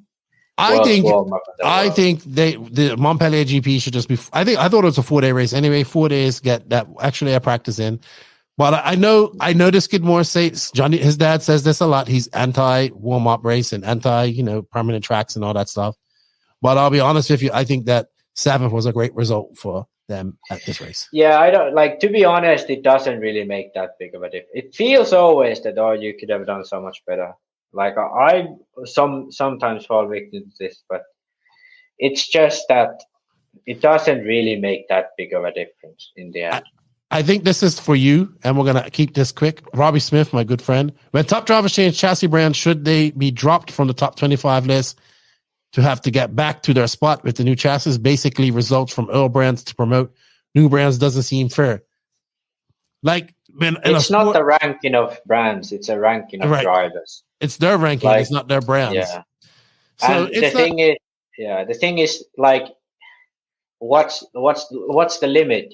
Because the time that you need to count the list is 2 years. It counts results from the past 2 years. Mm-hmm. So if you drop your brand, you're going to be off the list for 2 years, basically. Yeah.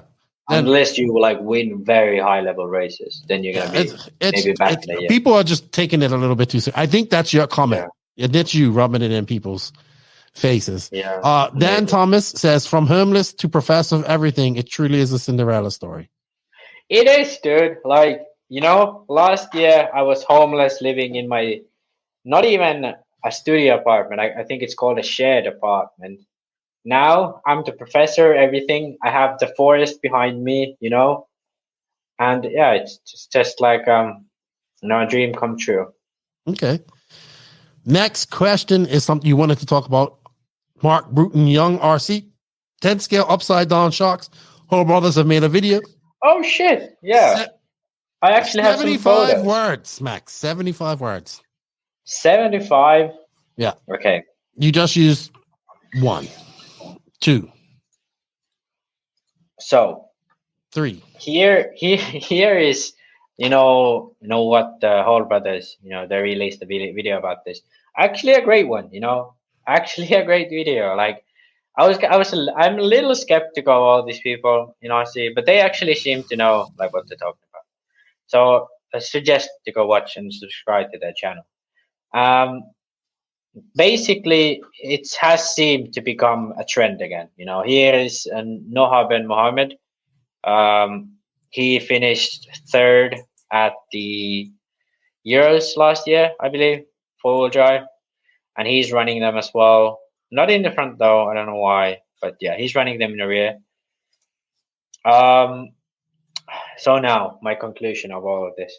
This happens always. Like every 5 years, someone's like, let's just fucking put the shocks upside down. Then everyone else does it around them. And then after that, people just go back to running the shocks normally. So it's just, I don't know. Explain why they want to run the shocks. Quickly explain the shocks, why they want to run them upside down. Yeah. So basically the idea is that with the shocks lower, the weight of the shocks is in the fluid, So when you put them upside down, you get the weight down. When you're running on high grip, high speed, it's going to actually make a huge difference on the handling of the car, just the weight down. But the issue with this is, when you put it on the arm, it's effectively the same as you're putting a weight on the hub, kind of. So if you hit a bump, instead of, there being a light arm bouncing up and down with a tire, you have this shock it's carrying with it, a heavy shock. So if you hit a bump, it's going to be, a lot harder for the shock to actually stop that movement effectively the damping gets worse, So that's why in like 8 scale and stuff like that, which bump, it's not going to work ever. Well, okay, not ever, but most likely it won't work, In 10 scale, however, these days we run on such smooth tracks, even Testament is running this with the old HB in America. Even though it's dirt, it's smooth track, it's semi-high grip, high speed. So it actually makes the car a little bit more calm. Also, the added unsprung weight does calm the car down a bit, makes it more, less reactive, I guess. Yeah, I'd say less reactive overall. It just feels more numb, like it's not as springy. Mm-hmm. But overall, I think it's like you should rather move the shocks and improve the geometry than do this, in my opinion. But yeah, I think it's just a fad. Like it comes and goes every 5 years. Someone does it, then they go away. Then, okay. Yeah. Okay. John Moore wants to know, did you get a new chair? It sounds like it. No, actually, but my girlfriend did buy, these seat cushions. Okay. So I have that. All right. It's definitely less noisy. Jeff Warner, what's up, coach? Both of you have met a bunch of people in the RC world Who is one person you have not met in person that you would like to meet someday? Do you have one? I actually would like to meet Masami Harasaki. Oh yeah, I'd like to meet him. That's actually a good one. Him and Hara probably. The thing is, I met Hara. Okay, he was like one of those guys I always looked up to. Yeah, but I met him. I met him a few times actually. Masami probably the only one I haven't met like that I'd like to meet. Okay. Ben Bertle, how can someone afford to race and still retire a multimillionaire? Be a multimillionaire from the get-go? No, be a billionaire from the get-go. Yeah. Smoker, have you told your mom yet? I have no idea what Smoker's talking about. No idea. I don't know. Sure. I don't know. Mike Sorchi says he has a question or rant. Let's see. What's up, Sorchi Racing, Captain Kyosho? Biggest member. He is the president and reigning highest ranking member of the Manny Gonzalez Born a Crime fan club. Oh. Yes. Who was on our podcast 224 INS recap with Raging Aiden Horn. I haven't actually met him. Maybe I want to meet him. Who? Manny G? Born a Crime. Okay. Yeah, he's cool. He's cool. Question or rant? Why have indoor RC tracks become so lame? 10 scale offer it. Hardly any large jumps I saw this one. or rhythm sections anymore. Almost getting to be on road with some bumps mixed in to upset the car. Cars are stronger than ever. No reason we can be sending them. Technical rhythms make for good racing.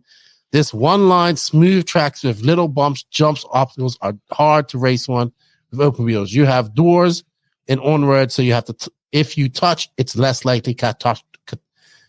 Okay, there's actually a very simple answer to this, and here's the answer: the tracks that people race on, especially in America, they have gotten more high grip. In Europe, it's always been the case, that it's high grip. Now, the issue that when you get tracks that are more high grip is that with the power of current cars, in electric especially, it's so much that like with grip you can clear any jump there is. Mm-hmm. So if you make, let's say, a double triple, someone would just like jump as far as it goes, and if it goes all the way over, good. Like maybe get a little bit wider line and then just shoot over all of that shit. So like the size of the jumps would have to be so massive, to have a proper rhythm section. Even like a simple double can turn into a quad, like it did at EOS that one year.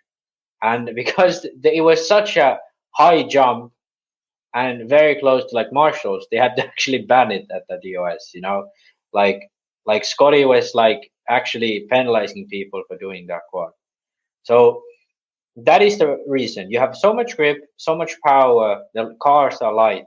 So there really isn't, like if you have a double, there isn't a big enough of an area where you can't do a triple after that, or even something else bigger. So that is the biggest issue. You just have too much grip, too much power, so you can clear any jump really.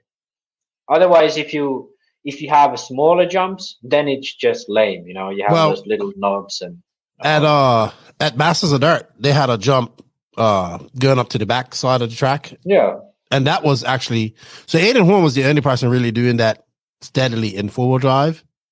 So I like that. I just think I like the INS track that they had at SDRC had some jump. They had jumps that separated stock too, which I like that. They had some triples and they had some stuff like that. But yeah, I mean, I don't know, man. I know like they have a 10 scale outdoor race going on this weekend in Florida at Dean's All Out, which is on the same track as the 8 scale race. So there you go. There's some big jumps there called the Emerge series. But yeah, it's just, I don't think, with the amount of power. I want to be honest with you. You know what has to happen, man? You know what has to happen? We need, seriously, there has to be another big outdoor 10 skill race. I think there has to be just one where everybody goes. Yeah, but it's not going to happen in America, really. No, because the issue is like, when would you have it? During the summertime, everyone's getting ready to raise the 8 scale nats. During winter, you have DNC, all of that.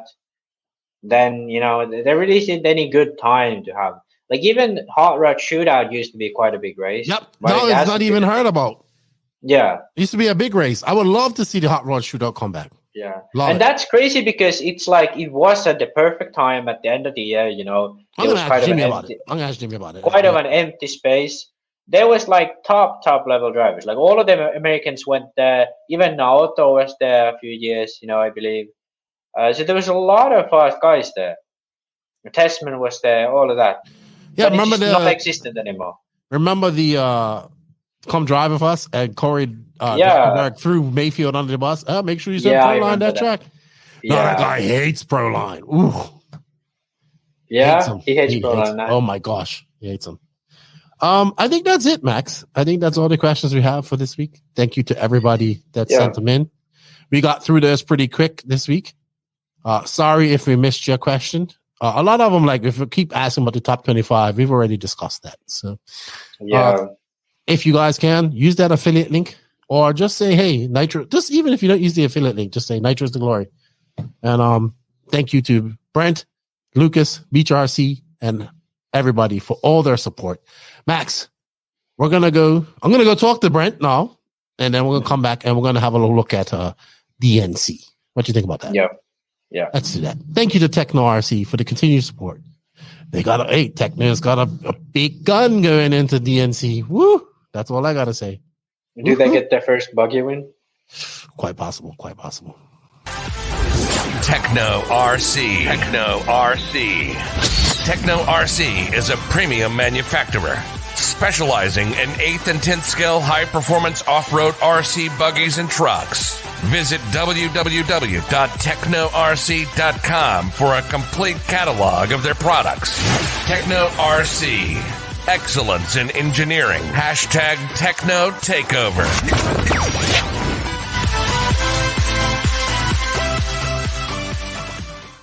Joining me this week, you've heard his name, Menti. I mean, probably on every podcast, your name has been mentioned. Yeah, I think we were there from day one. You were been supporting No Name since day one. You was actually number 7 interview. I went and looked today. Nice.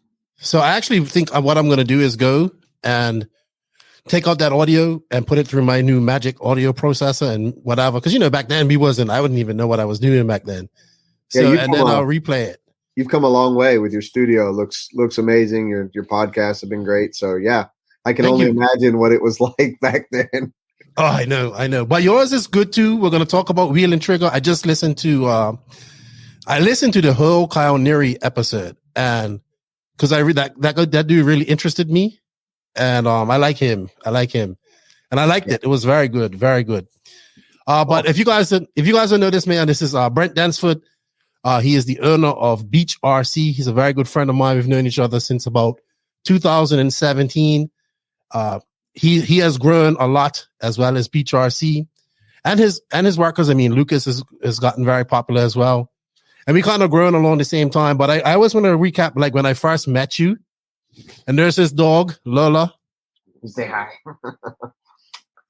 Because she goes everywhere with you. But she doesn't know how to swim, because Frenchies don't swim. My buddy Sean's got one that looks just like her, but a male. She wants to sit behind me in my chair, so she was bugging me. Now the queen gets her seat. Well, usually females and female dogs get what they want. Yes, usually. Most of the time.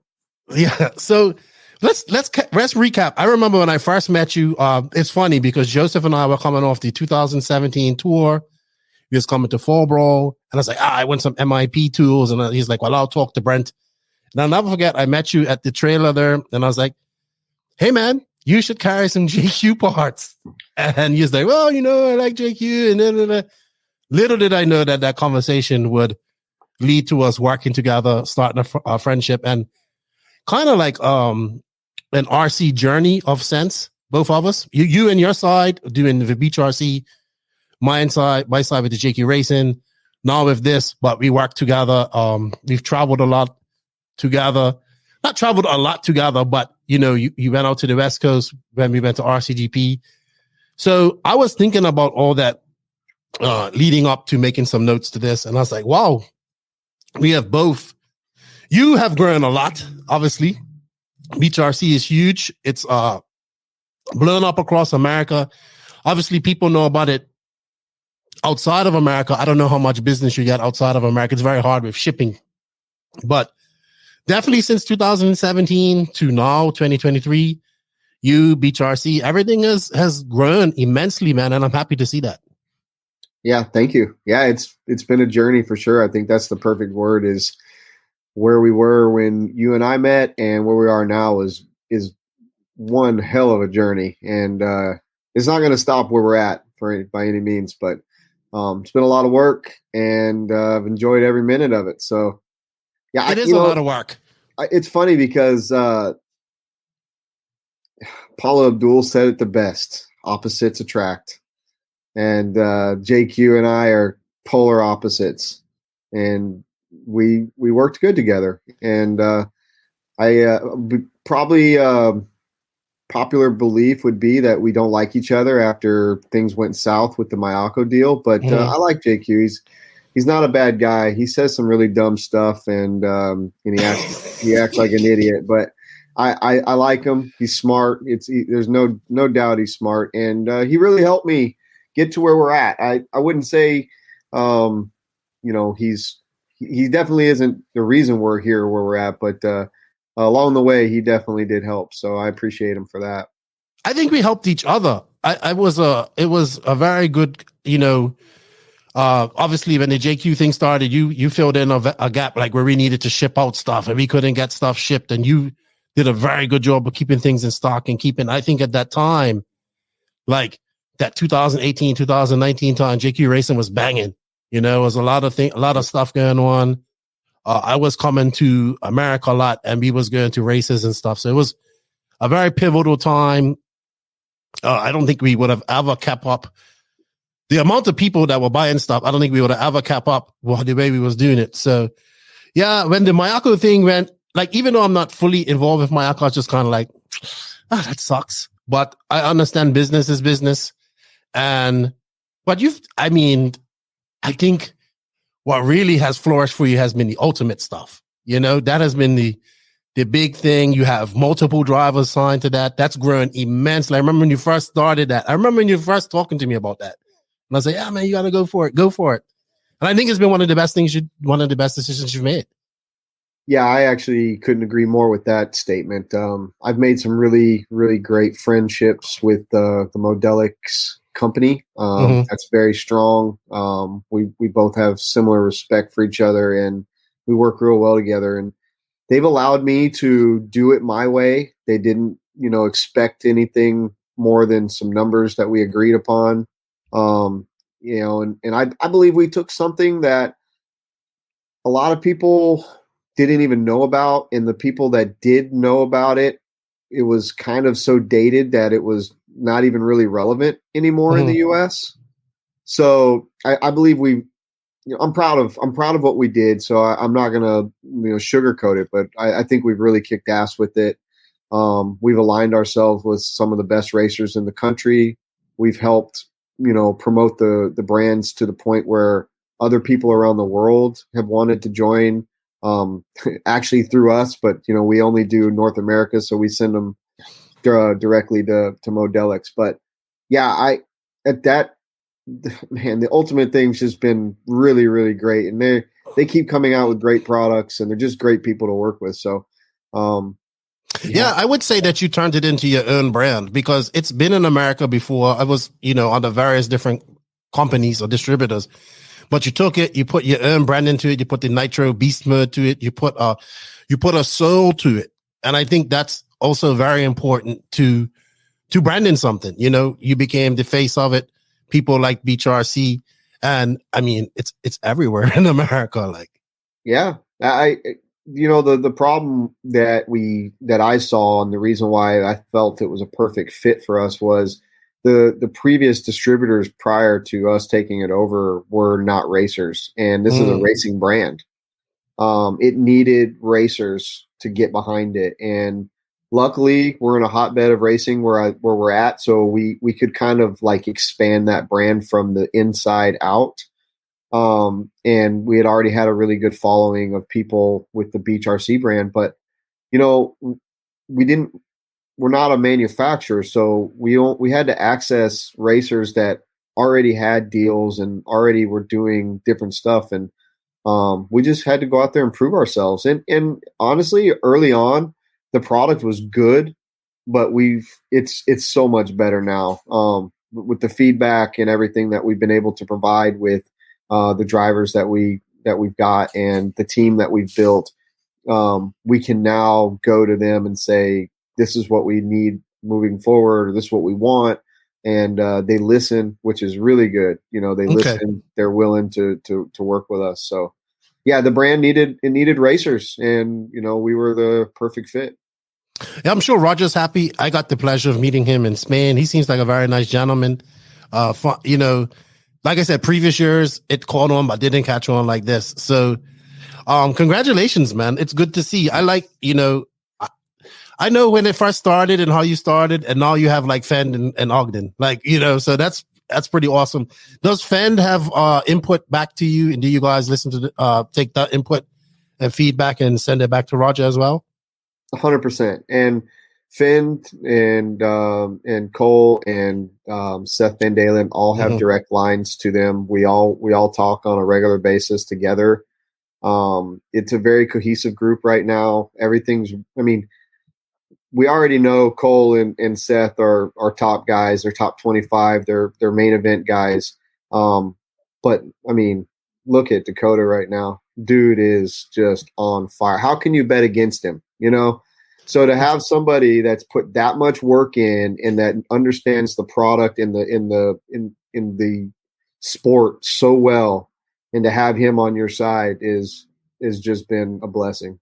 He's really good. As I've gotten to know him a little bit, but I wouldn't say I know him, but a very, very mature for his age too. He's only like 25, maybe 26, I think. Yeah, I think that 26 the other day. Yeah.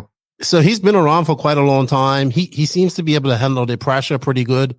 He knows when to not be upset and talk in front of the camera as well, which is a good thing. And man, he has been on a tear. He's really good. For me right now, I have him as the best all around driver. When I mean by that, he can go compete anywhere on 8 scale. He can compete on let's put dirt or carpet in 10 scale. And not just he can win. That's what I should say. He can win, not compete. He can win on any other surfaces. So for me right now, I have him as the best all around driver. And now he's kind of, his weakness was always the nitro side. He'd have some issues and stuff like that. Well, that seems to be gone. He's finishing races. He just killed them guys here recently. He had a great battle at the Nat Slasher. He was fast at the Worlds. He was really fast at the Worlds. People don't understand how fast he was. He was coming through the field, having to come through that last chance, and for him to do what he did in that and then come from the back. And he was up to 4th, I think. I want to say he was up to 4th with a head full of steam when that glow plug went bad. So he's, like I said, he's special. I wouldn't bet against him. DNC, no, you can't. You can't. It's a World's year here in the U.S. and on dirt that he knows well. You can't bet against him right now, and his program is mint. It's really I agree, good. And he seems to be enjoying it, even though he's doing a lot. He's traveling a lot. His wife does a lot with him as well, so I guess that helps. I think that's always important. People have to understand that if you're not having fun while you're doing it, your results are going to reflect on that. Mm-hmm. And that's part of, what I preach when it comes to new racers. It's part of what I preach, just period, is have fun, because you're spending a lot of money and a lot of time and a lot of effort. If you go out there and you not do really good, not do what you think you should do, you still need to have fun doing it, because if not, what did you do it for? Luckily, in his case, he's paid to do it, and he gets paid well to do it. So, not only is he doing well, he's having fun, and he's having fun while he's making money. So, yeah, you know what? I think what I saw that he was still having fun was at Masters when they were still. I think it was the last day, Sunday, and they were still up there driving cars after the race. Like they're drinking and then driving cars after race. I'm like, these guys ain't got enough. Like, I'm ready to go. Like, they're up there, like, having some drinks. And then I saw him really let loose. Like, he was a part of the, I think before I left, you were doing the, what's that? We do the Fireball Friday night. The Fireball. And he was having a blast doing that. And I was like, oh, okay. So he's human. He's done that every year. And I think that's why we got along so good early on. Before I was, we were ever in business together, we became pretty good friends because of Masters.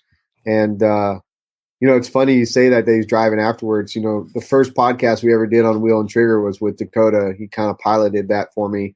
And when we did that, when we were done with it, we literally about midnight before we went to Waffle House, went back over and grabbed a couple cars that were ours or somebody else's, not going to name names. And there might be video, and if there is, I need to put that on for my patrons for them to see it. But we just went out there and hacked some shit up. But he loves it, man. He loves it, and he wants to be the best, and you can see it. You can see it in his performances. Well, we're gonna get to see him here shortly at the biggest race of the year, I would say, and he is definitely a favorite going into the 10 scale worlds in Arizona. All right. Also, I wanted to touch on some things. Since I've known you've traveled a lot. So 2019 I think your first trip to Europe, you went to Italy with your family, with your wife, your daughter. You're not your youngest daughter. Did you take your youngest daughter? Yeah, I took both daughters. Okay. You went to you got to. What I like is that you actually went on vacation too. Yeah. So on both sides, when you went to Spain as well. So tell us a little bit about that. I'm very happy when I see. Look, every time I meet my American friends, I always encourage them, like, get a passport and let's go see outside of America. So I'm very happy when one of my friends do get to do that. I know you've been out of America before, sure.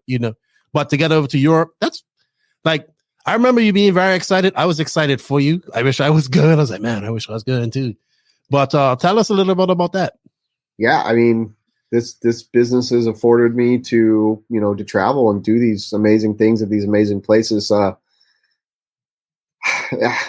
try to pick somewhere every year that, as long as we can afford it financially or, the time. And, I prefer traveling with my family so they get to experience it with me. But obviously that's also tough because there's going to be a period where I have to work and they have to, become second fiddle. And I don't like that. They don't like that, but that's just part of, what we do. But yeah, man, Italy was amazing. We probably, I'd have to ask my wife, but we traveled many, many miles. We rent cars. We drive the system. Like when I got back from Italy, I think I got tickets in the mail for like 6 months after. I kept getting a new ticket and a new ticket, and I was paying for stuff that I had no idea I was messing up. No way. Oh yeah, driving into places that I couldn't read the sign and it said that you can't drive in here, and I'm like driving around places probably where they're thinking, no, I'm in Rome, like I'm down in the middle of Rome driving around. And when we got to our hotel in Rome that night, because we spent 2 days in Rome, and when I got to the hotel, she's like, okay, I said, well, where's the parking garage? She's like, what do you mean? And I was like, well, it said there was a parking garage in this hotel. She's like, yeah, but how did you get here? And I was like, we're parked right out front. And she went blank white. Like, what? You're parked out front? Because I wasn't supposed to be there. No. I was definitely not supposed to be there.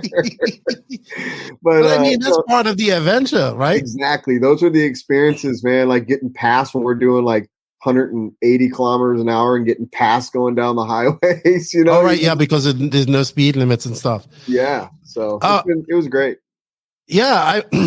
I was also like, I listened to you said on Wheel and Trigger, like, yeah, we went to Italy, and I told my wife, yeah, everything's paid off. This is our first vacation where we ain't asking for prices. I think it was this or Spain. You said that. And I was like, you know what? That's a very good idea. You have to do that. You have to just go and enjoy that and say, hey, this is the one chance I might have to be eating in Italy or Spain or doing something like that. I'm not going to eat cheap. Yep. And that resonated with me as well. I was like, one day I'm going to do that with my wife. One day when we get to travel. Yeah. Also that year you came out to visit us at the RCGP run. Oh, that's what I wanted to talk to you about first before I moved on to that. So you went to Europe. You got to see the European guys kind of on their own type of track. Who went from America? Did Cole go to this race? I can't remember. Was Cole there? Yes, Cole, he was, because he didn't go to Austria. Okay. Yeah, so he went was to Italy. There. He was there. Yeah. So what did you think about that, getting to really see the European races for like the first time?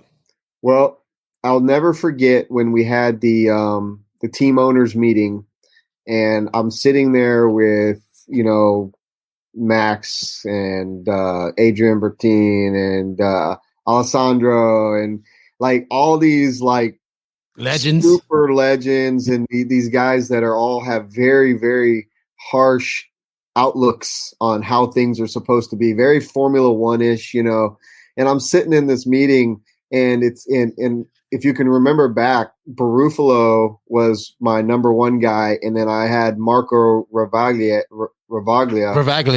as my number two guy. And so as we can remember, Barufalo was on a freaking tear, dude, hitting everybody. Everyone's mad at him. He's getting in fights with McBride and everyone. Like if he was on the track, when he came off, they were fighting. They were upset. So I go into this meeting and I'm sitting there, and you got David Isherwood and JQ, and somebody says, well, we have to, I believe it was Bertini. He's like, we have to stop this. This driving is out of control. And I'm thinking to myself, like, okay, I see where we're going with this. So when it came around to me to get to talk, I said, I don't know what the fuck y'all are even whining about. This is racing. And I was like, they're going to touch and they're going to hit each other. Right. And so they all look at me like I'm the crazy wild American. And they said, the one thing that resonated, and I'll never forget, and I believe it was Bertin that said, but they are professional. They know how to do this. And I was like, oh. Then I started really realizing that those guys can drive an inch off of each other at the top speed, at the highest level, and never touch each other. So now I have a new understanding for when they do touch. 99% of the time, it is on purpose. And that's one thing people probably don't understand unless you get to see it in person, that those guys have such control that they have way more competence of how to use radio in a car than 99% of us will ever know. That's what I learned about it there in Italy that time. And then going to Worlds too. Like those guys, the top echelon, are so good that you can count on them racing really hard. And if somebody gets taken out, it's 99% chance they did it on purpose. Yeah, and Marco is renowned for that. Like you just like you say, well, Alex Zangatini used to say it the best. He goes, "This is Marco. This is exactly what he said. This is Marco." And I was like, "Okay, this is Marco." That's how we ended that one. That's great. I think what people don't. I think a lot of people really kind of appreciate the amount of talent and speed that a lot of these European guys have, because we're so used to seeing the American, which was extremely talented and fast as well. Don't get me wrong, but we don't get to see these guys race too much. And I think now more Americans are starting to pay attention to a little bit more racing over in Europe, but it's still like, they don't know who they are. So it's hard. They know the main guys, but they don't know some of these guys, but it's good to see. That's why I like DNC, because that's where they come over to. I remember when you came over to California the first time, you was at Thunder Alley. I remember that was like your first. You came late too. Yeah, you came like the Saturday, and you got your first taste of coming out to like California life. And I was like, yeah, I think you're gonna like this. And then I think you came to the DNC that year, 2020 was the next year, and then it was like. I remember you being like, man, I'm so sick. I remember you getting sick and I'm not sure if I'm going. And then we had the DNC 2020 and then COVID hit. And I was like, maybe you had that. Like, I don't know. But you came out there, you got that taste of going to California. What did you like about getting over to the California side of things, going to the DNC, seeing that level, meeting new people? You know, I feel the same way today as I did then. I feel like we're all the same. And I don't really feel like I feel like RC racers on the West Coast dress and act just like the RC racers on the East Coast and probably in the Midwest. And we all put our shoes on, hopefully on the left foot and the right foot and not opposite. And I enjoyed it because I got to meet a lot of new people, meet customers that I hadn't met face to face before.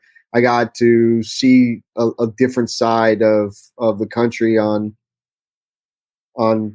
maybe the racetracks are a little bit different just because of the dirt and stuff like that. But I felt at home without even knowing anybody. That's the one thing I can really remember. But you know, there's just so many racers on the East Coast and so many on the West Coast. If there was ever a time to bring them all together in one centrally located place, it would be like a mega event. But I know. I mean, it's there. I enjoy it. I enjoy going west. I'm looking forward to DNC. I'm looking forward to going to Nats out at the A-Main track at Chico.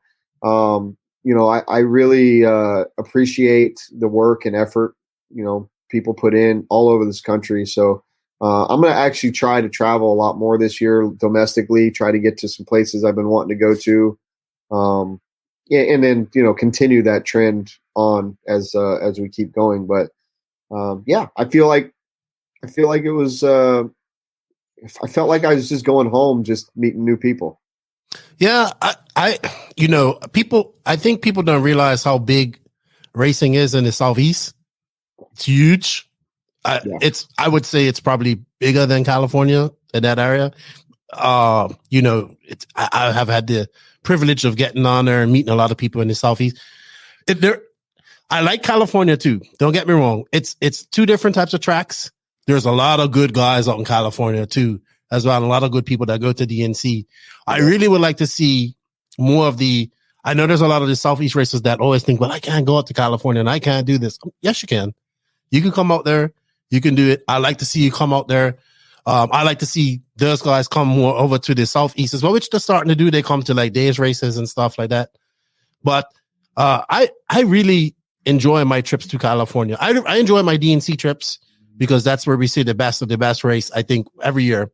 Yeah. But I've gotten to know the people my way around California and stuff like that. But I still I think I still like the Southeast, like to come and just chill and hang. Well, as far as geographical location, there's no doubt about it. I love the Southeast, and I like it more. I hold no bones how I feel about the Western world government and how they do things out there. But that when it's like I said, when we go to an RC race, we're all the same. We're all there to do the same thing. We're all there to help each other. We're all there to race. We're all there to party. So for me, I don't feel like I'm in California when I go to DNC, if that makes sense. You're like around the extended family. Yeah. I just feel like I'm at a big ass track with a bunch of like-minded people. I guess the biggest differences are going to be the track surfaces. I mean, we've got such different dirt out here, and especially where I am, lots of really hard packed clay, and the racing is a lot different. Maybe even a little bit easier for sportsmen / intermediate sportsmanish guys to get a hold of the tracks, but that doesn't make it better. I think, having harder tracks to race on also is, good for the newer guys to get better at RC racing. So yeah, I feel like I'm at home every time I travel to an RC race because it's the same vibe, the same type of people, whether it's the different faces, it's the same type of people. I agree. I'm really looking forward to it next week. I am. Yeah. So I did mention COVID. I wanted to know, because I've talked to many other hobby shop owners. How did you guys see an increase in business during COVID as well? Well, there was the online boom that everybody that was, in any industry, the online boom was really good. And it was really good for us. we really didn't slow down. We slowed down in the store for a little while because, you know, we were doing curbside and couldn't allow people in the store for X amount of time. I can't even remember what it was. I was actually talking to somebody about that the other day, but you know, it sucked because I think everyone got so hesitant. I feel like people really wanted to do stuff, but they didn't know what they could or couldn't do and didn't want to endanger people. And so as far as the hobby shop went, outside, like the internet side was gangbusters, but you know, it took some time to get the track back up and people coming back in. We lost a few people that decided to get out during COVID, and you know, that was like just a way for them to move some stuff that was in their closets. But I think it was fine for us. Yeah, I think it's also when you started sending, correct me if I'm wrong, but started sending the white whale to races, like I would say late 2020, I think it was. We've been doing that for many years, that long before that. Right, but I think like you really started pushing it because you stopped for a while, right? Yeah. So before Lucas started working for me, I was the one doing it, and I could really only do it maybe once a month, once every couple months. And it did sit for about a year, and Lucas was like, we got this trailer sitting back here. We're not using it. I wouldn't mind doing it. I know he regrets telling me that now, but yeah. So now I always tell him, look, dude, you're the reason that we put it on the road. So, but yeah, there was a little lapse in time, but for the last 5-6 years, it's been going pretty heavy. Right. Okay. So I wasn't sure. I do appreciate. I mean, it has turned into like a full-time job for Lucas. I remember when he hadn't even left like Myrtle Beach for a race. Yeah. And now he's been to every major race pretty much in the Southeast. Yeah. And he just finally asked me the other day. I've been telling him for years, you know, let me know when you want to go to, you know, another race. And he didn't want to fly with masks and all that crap. But he wants to either go to Chico or to Worlds in Phoenix. So we're I don't know which one he's going to be going to yet, but everyone's going to get graced with his presence at one of those two events this year. He should. I really like Lucas. I like his writing. I like his videos. He's been probably one of the better people that I've met or that in RC in the years that I've been involved in it. I know I had to. I think he did such a great job on that documentary because I know how hard that was. Yeah. And I know he was a little bit disappointed in the numbers that they got, but I said, you got to look at don't worry about the numbers. Like, it's always going to be there. Like, what you done was awesome. I actually asked him, I said, did you use chat, like because it didn't even sound like his voice at a point. I said, did you use chat AI on this? He's like, no. I said, you sound almost like a chat AI voice, Lucas. But I thought it was great. That's his stripper announcer, DJ voice. Oh, that's what it is. Yeah, that's when he's whenever he moonlights as a stripper DJ. Yeah, I'm really happy for him. As I want Lucas to enjoy RC as much as possible and continue to be happy in it because people like him are very good for this hobby/sport. So I really hope he keeps up his work and the numbers will come. That's why I told him, I said, this will come. Just keep doing what you got to do. You got to focus on the content. Yeah. Next up, S-Works. So let's talk about that. Growing immensely, especially in America. I mean, it was big in Europe already, just coming off a great, good weekend for you guys over there in Montpellier. Great result for Elliott Boots, I would say.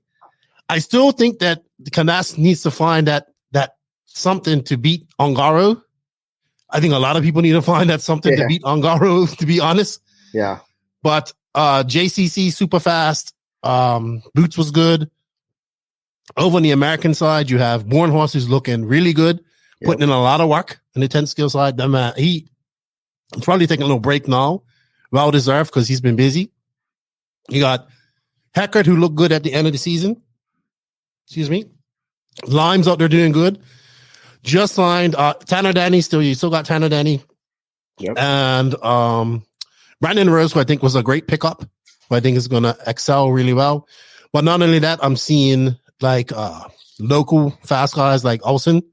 He's got it. He's on now, and more 10 scale guys. A lot of focus going into 10 scale. Meech's doing well in 10 scale as well with it over there in Europe.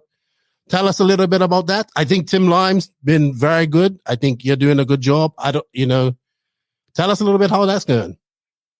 Well, I mean, the S-Works. So, like when you were playing video games back in the day and you're like, let's just go like NASCAR, and you start off and they put you in like the Whelen Modifieds, and then, your goal is to try to go to at the time, Busch, like Busch Cup cars, and then try to get the Cup cars, there's that progression.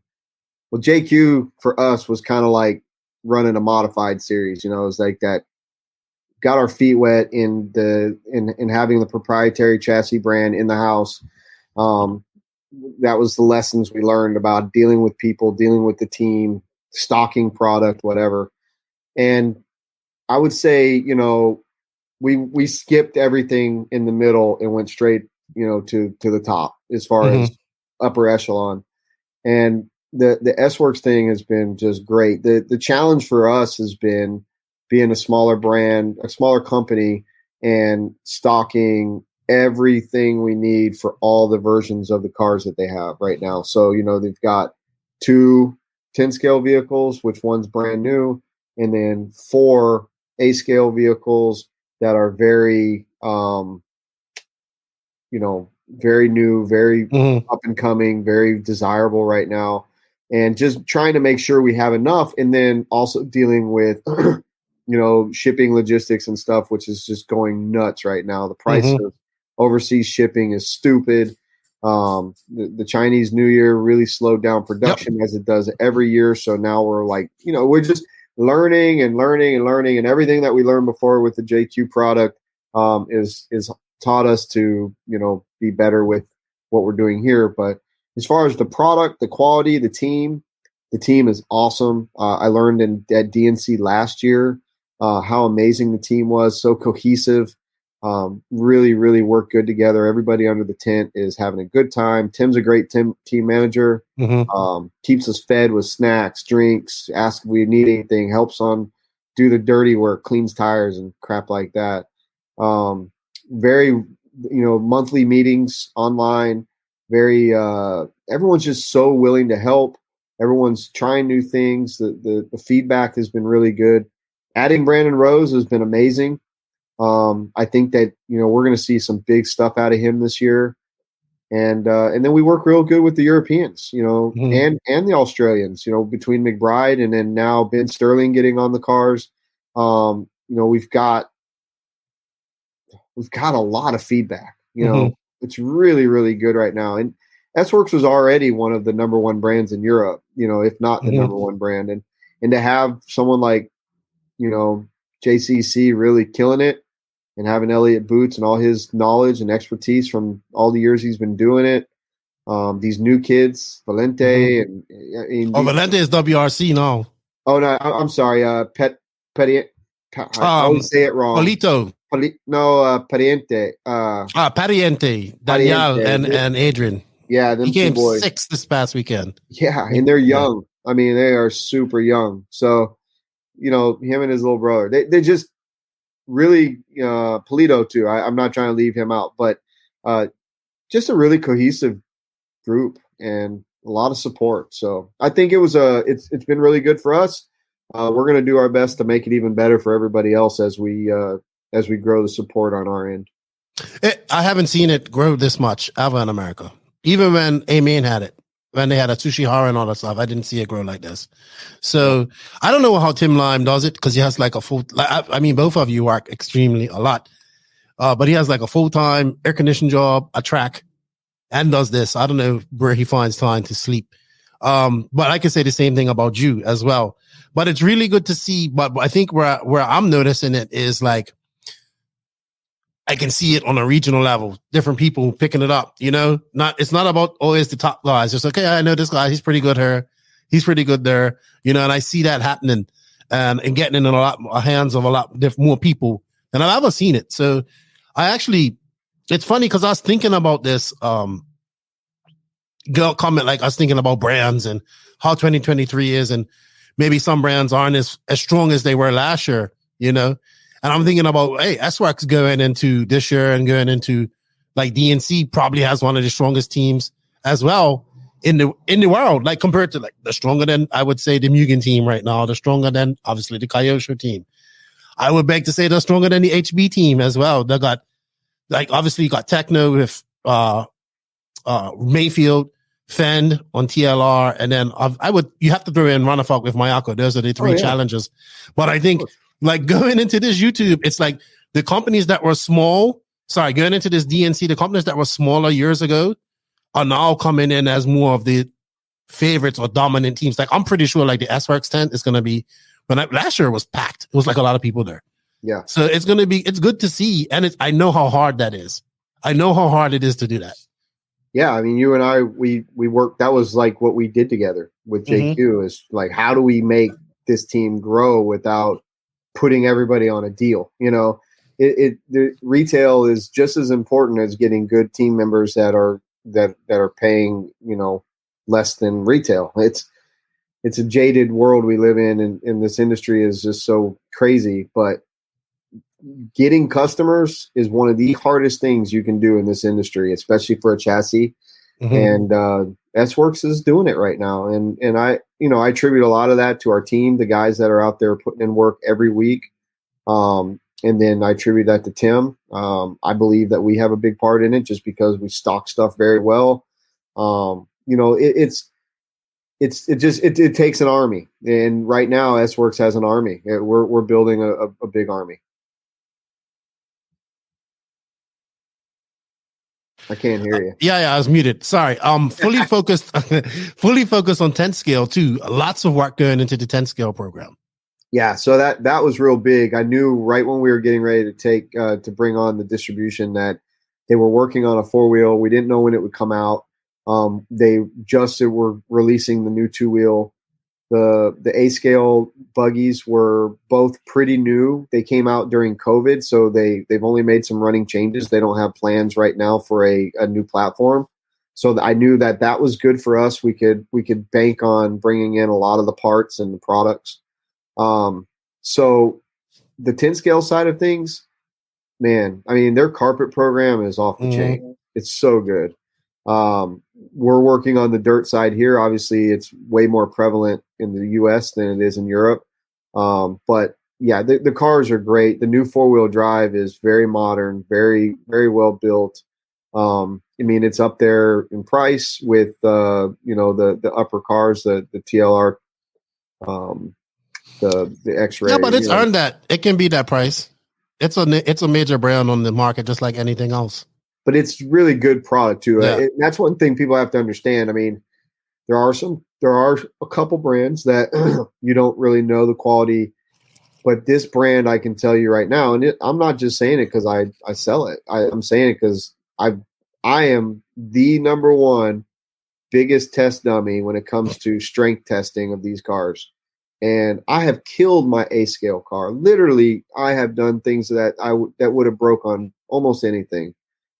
Very, very well built stuff. The aluminum is very well hardened. It's just good product. It lasts. You're not buying it all, buying multiples of stuff. It's just really good product. And that's, people need to find that out for themselves or talk to racers at the track, not even team guys, people that just buy it. Why do you buy S-Works product? Find out why they just go and buy it. Because they like it. It's because it's solid equipment. And how about working with Max? I got to briefly talk to him at the Worlds. I think I need to get him on her one time. Is he like fully into it? Is he on the was he on the messages with you guys? Is he taking interest in it, or is it just like I'm letting Mika deal with it? No, it's not. It's not just I'm letting Mika deal with it. He's hands on. Okay. Him and George and Micha are the three guys that we deal with all the time. But Max is fully immersed. He's a proud man when it comes to those big victories. And that's another reason why everything works so good is because Max at the top, below Yang, he works with us. He is hands on. He's not just like moving product. Okay, thank you. Here's we need money. It's more like how can we fix this, or here's what's coming out new. We're sending this to you guys. We're sending these people to this race. He's all about the logistics side, and he's very much about the success of not just for him but for his distributors. That's good. I need to really get him on her, and it's going to be interesting to see. Like I said, I still think Brandon Rose was probably the best pickup for you guys. Like you didn't. He showed very great potential in last year, and I want to see what he does. And I think he needed that big team to give him that advice when he needs it, or that confidence when he needs it. And he's got that with Joe. He's got that with all those guys over in Europe. So it's going to be interesting to see how that affects him. I just saw he's drawn to Mexico too, so he's having fun down there. Yeah, with the crazy Mexican guys, the probably copious amounts of tequila consumed. I love those guys, man. I wish I could have gone to that. I told them that I want to come down to that race next year. Or I would like to go to Mexico too. I would like to go there. Those guys were fun at the Worlds. Yeah, they were fun. All right. So one thing that was fun for me this year, and you kept telling me about this, and you was like, you gotta come, was your Masters of Dirt. So I have to thank you for getting me there, because now I'm like a full-on 10 scale type of geek, like, and I mean, even stock, I'm liking stock, and you kept saying, you gotta see it. And I would tease you. Yeah. But hey man, I really, I think two of the races that I thoroughly enjoyed last year was Masters of Dirt and then the Florida race. Yeah. I really enjoyed it. I want to make it down to the Florida race this year. Masters Dirt was fun. Like, I had a lot of fun. I had genuinely a lot of fun getting to meet new people, but to see like competitive 10 scale racing on dirt, the track was great. The racing was fun. Scotty was a machine. Like to see, so I'm seeing Scotty work as a commentator, but to see him to work as an RD, he doesn't take any break. He takes a break to go use the bathroom and come back. Yeah. And there were long days. I think this was this your biggest share this year? Yeah, I think so. I don't even keep track, to be honest with you. It's just, I always, the success for me is based on when people leave, what they tell me when they're coming, if they want to come back. And most people already are saying when they're walking out the door, is it Masters yet? So it's that to me speaks the volumes of what we've tried to build with that event. But yeah, I want to say it was we were right at 380, 390. Well, I mean, in terms of competition too, it was super stacked. Like in the mod division was stacked. Okay, no Tessman and no Mayfield this year. Well, Tessman's never been, you said, right? Or Mayfield? No, and both of them have been to Beach Hobbies, but they've only been there for the INS. Okay, we've not had neither one of them for a Masters, and it's a shame because that title now is prestigious. Yeah, and they've not put themselves in position to have that title, and I hope that changes this year. We love for people to come to that race, but there's one dang thing you can guarantee is we don't pay anyone to come here. You come if you want to come. I listened to that. You did it organic, like when you did your wheel and trigger with Lucas. Yep. You're saying how you wanted to grow organically, and it has. I mean, dude, there was people from all over America there. Then you had obviously Mika there. Yep. He came, so hopefully we get to see a little bit more of the international crowd come over to it as it grows. The coverage was great. Danny did a great job on the coverage. He's amazing. The RD was great. You guys put on a great show. Like all your workers were busy working. Then like. Your wife, your daughter, everyone was helping out, giving food and giving beers, like a whole family thing. You was busy. I enjoyed it. You had Circus RC there.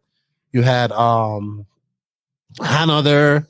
I thought it was a really, like, I left there and I was like, man, I want to come back. That's what I said to her. I said, I want to come next year. And it opened up the whole genre of RC for me that I'm geeking out over now. We need to make that happen. I mean, having you do the interviews with Danny was it made it better for sure. And being able to have Lucas wander around, take video, and help build our repertoire. It allowed me, having all the people here allowed me to get to race a class this year, which I haven't done in many years. We were very fortunate. We built a team around us, and the team really, they showed up for the game. That's for sure. We were the champions. And you know what? While this was all going on, every time I went for a walk in the back to the hobby shop side and drooled over stuff that I wanted, there was people there like buying stuff. Oh yeah, we don't like people that just walking in, and I was just like, wow. We're open 7 days a week, man. So like we can't let our normal customers down either. That was good, man. I thoroughly enjoyed it. If I think like Mayfield and these guys, they need to get there. Like if they want to win that title, Fenn won it again. No, Rivkin won it this year. Yeah, Rivkin got it. Right. This is his first title. Dustin's won it 3 times. Finn's won it twice. And Rivkin, and the very first year was won by Stephen Hartson. The second year was won by Griffin Hanna. Okay. So, yeah, and that's, you can see the progression. Hartson coming off his Worlds victory wins the first year. I think he was 1 year removed from getting his Worlds win. And then Griffin, who never really made it to the upper echelon. But he was good. But he was so good. And had he continued and got his program where it needed to be, would have been top, I believe, top tier driver. And then you go into Dustin, who's a top gun when it comes to 10 scale. He's looking a lot faster now that it's going on the JC rubber this year. Yeah, that brings up a huge debate. I don't really like side with the tire brand or anything because we sell them all. But right now JC's got a damn good 10 scale program. I mean, their tires are good all across the board, but it's very hard to beat JC tires on our dirt right now for sure. You have a race coming up soon, the Palmetto Classic, right? Yeah, Palmetto Classic is March 3rd through the 5th, or 3rd through the 3rd and 4th. That's we do two named off-road races with kick-ass trophies and stuff every year, and that's one of them, and Masters is the other. Okay. And also, not like you didn't have enough going on, but you have also taken over the Badlands Supercross. You had some races there. I felt so bad for you at RCGP, you, Lucas, and Derek. And I was just like, these guys, like, man, people will never know how much work goes into a track to earn one. Yeah. Well, I knew before we took it over how much work went into it, but those kind of circumstances are very deflating. But, you guys got it done, though. We had a job to do. We weren't going to quit. If everyone left and we didn't get to race, it wasn't going to be because we didn't try. That's for sure. But it turned out really good. I feel like we made really good success out of what could have been something really terrible. Yeah, and then you had the full roll, which was successful. Yeah, I'm sure you had a lot of entries there. Track looked great. I think you had Danny there as well, again, to cover that. So that was good with Lance on the mic, who does a great job as well. Yep. How is that? Are you guys open for like just weekend club races, or how does that work? We're the first Saturday of every month, and then we do our Springstings coming up in April, end of April, and then just club race the first weekend of every month. It's a lot of work. But I think it's the only 8 scale track in that area, right? Yeah, and the closest track to us is going to be about an hour and a half, 2 hours. Okay. We don't have a lot of racers here, so the club is in the quote unquote club has really shrunk down over the last 5 or 10 years, and a lot of the older guys have kind of moved on to playing golf and moved out of the weekly competitive RC.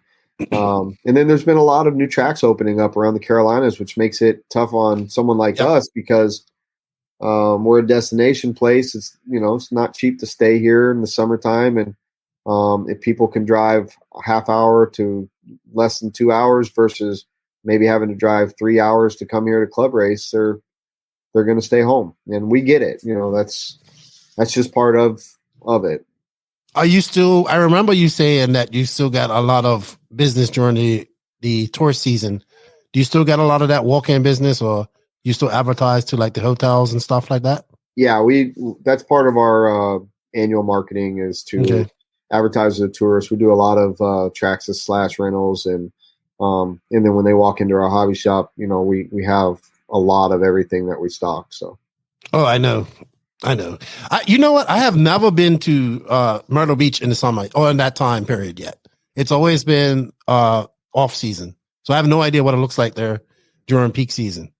Hot and hazy, water's beautiful. Lots of chicks running around with not a lot on. Oh, that sounds like fun.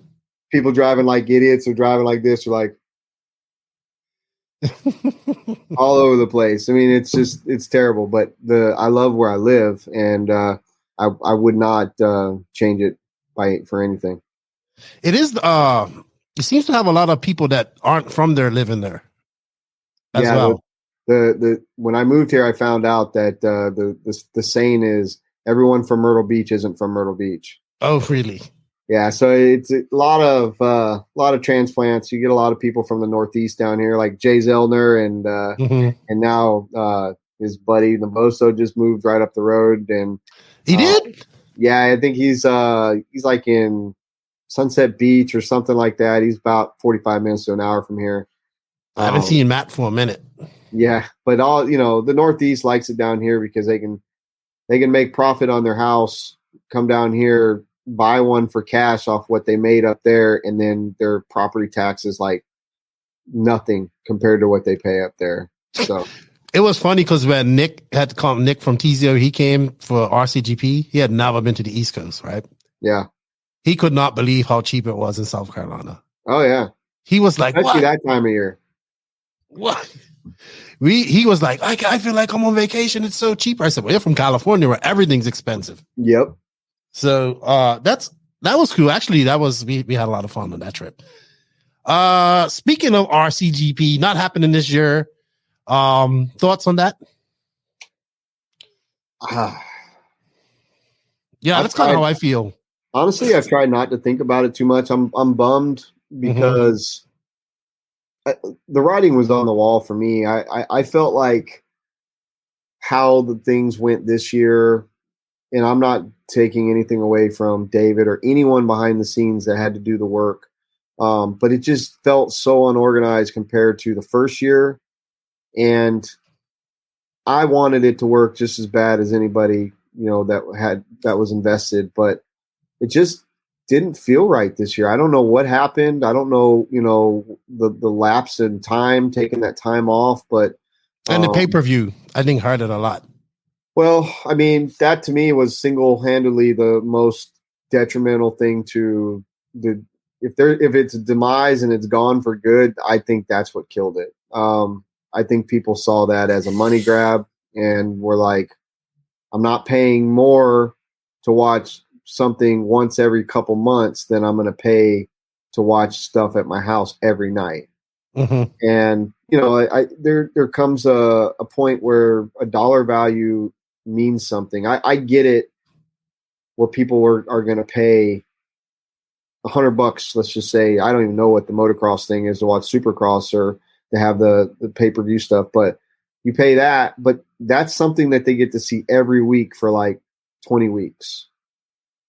Not longer this year, I think, like 30 something. Not once every couple months. And people don't mind spending money if they see the value. I don't think the value is there. And I hate that. I wish it would have been better, but I just felt really like it was unorganized, and we just still couldn't get the talent. And I think the rules are restricting people from racing to the point of it just can't go any further without some realignment or some help. I would agree there. I would. I remember Nick saying something about the commentating, right? Commentating for very little people, and I didn't understand it at first. But then when I was at the Worlds and it was like 6,000 people watching, I was like, okay, I got it. You know, I get it. And it's a different, when you have an audience there and you can put on a show for people and all that stuff. It's a shame. Go ahead. Yeah, I'd just be interested to see what those metrics were week to, first race to first race, the first year to this last year and so on. Because, you're either going to have some drop off after the first round or it's going to pick up after the first round. I'd like to, I don't believe I was, privy to the numbers, but it would be nice to see how bad it really dropped off, because the announcement of that right before the first round was just such a shock. Mm-hmm. And I don't think that it was overcomable. I think it wasn't well thought through to hit people in the mouth with a charge to watch something that everybody else thinks should be for free. And I look, we're talking about RC races here. They want a discount on a discount. So, they want to be sponsored those races. They want those races to be sponsored to them. Yeah, I knew, like, when I heard that, I was just like, oh, this is, I was just like, all right, whatever. I give David a lot of credit for seeing the season through, because I know he spent a lot of money too. But yeah, I would have to agree if your synopsis on it. When it just didn't, I went to the last one in 2019 and that was so great. Like, you know what I mean? It was good. It was a lot of good vibes. People enjoyed it. Yes, people were confused, but people enjoyed it. And then you take a year off, and then that ended up being 2 years off, and then come back and you're not going to do it up to par of that. Then what's the sense of doing it? And, just the drama that followed it as well, that some of the stuff that could have been avoided. Yeah. But I also wish that the industry would support something. But I think they were bootstrapped in the sense that they felt like they had to, or they couldn't be part of it, versus we want to be part of it because it's a good idea. How do we get involved? I just feel like in the beginning, because I was on board, obviously, mm-hmm. I felt like, okay, I'm willing to take a chance. It worked out for me. I liked it. It worked. I feel like people we got some notoriety out of it. But brands that are already noticeable, mm-hmm. They see no value in it. Yeah, to spend that kind of money, to also spend more money to send those people all around the world for, I don't think that they could see, the numbers weren't there yet. I don't think they could see the value in the money they had to spend. And then by basically saying you can't even send anyone if you're not even part of it, really put a salty taste in people's mouth. Yeah, like anything in RC, if you tell somebody, anything in the world, if you tell somebody they can't do it, like even everywhere else you can, they're gonna either want to do it more, or they're gonna not want anything to do with it. Yeah. So I think it's unfortunate, as much as I believed in it and all that stuff. I felt like if it can't be as good as it was the first year, then it shouldn't be done. Yeah, you definitely need to see some progression, or it wasn't worth doing. I agree. Yeah, it was unfortunate. I enjoyed my time. I learned a lot, for myself personally. I learned a lot from like the RC Racing TV guys, and I enjoyed that part of it. And the travel part, even though even on those trips you don't get to see much. You just in and out. But it's unfortunate. It's very unfortunate. All right, let's talk about your new endeavor, because you have, even though I think he's like, you got to see my studio, and I never got over there. Yeah, it's not much to see. I have a lot of work to still do, but it's getting there. So you got Wheel and Trigger. I like the name. I really like your intro that Kyle done. You have the in-house stuff, which is great. I like that. You have a producer. I like that you guys don't cut out your pee breaks too, so the producer takes over and talks for a little bit. I thought that was really cool. So where did this come from when you was thinking of this? Well, honestly, I like to beat myself over the head with stuff to do. I don't even really know. Robert might even be able. He's actually Robert Cherry. Where did Wheel and Trigger come from? When did we decide that we wanted just to do a podcast? It was like November of last year, wasn't it? Yeah, in the last year, I'm like, wouldn't it be awesome? Well, I know like the concept where I started, but I don't know when we decided to make it a podcast. The concept was I remember last year, especially like sitting at DNC, going to Nats in March, like all these places with all these big races. big race names sitting around the fire, grilling, drinking beer when everything's done, and you hear the best stories. People just talking about what happened like in 1997 and, going through a drive-through or taking a rental car and jumping it or whatever.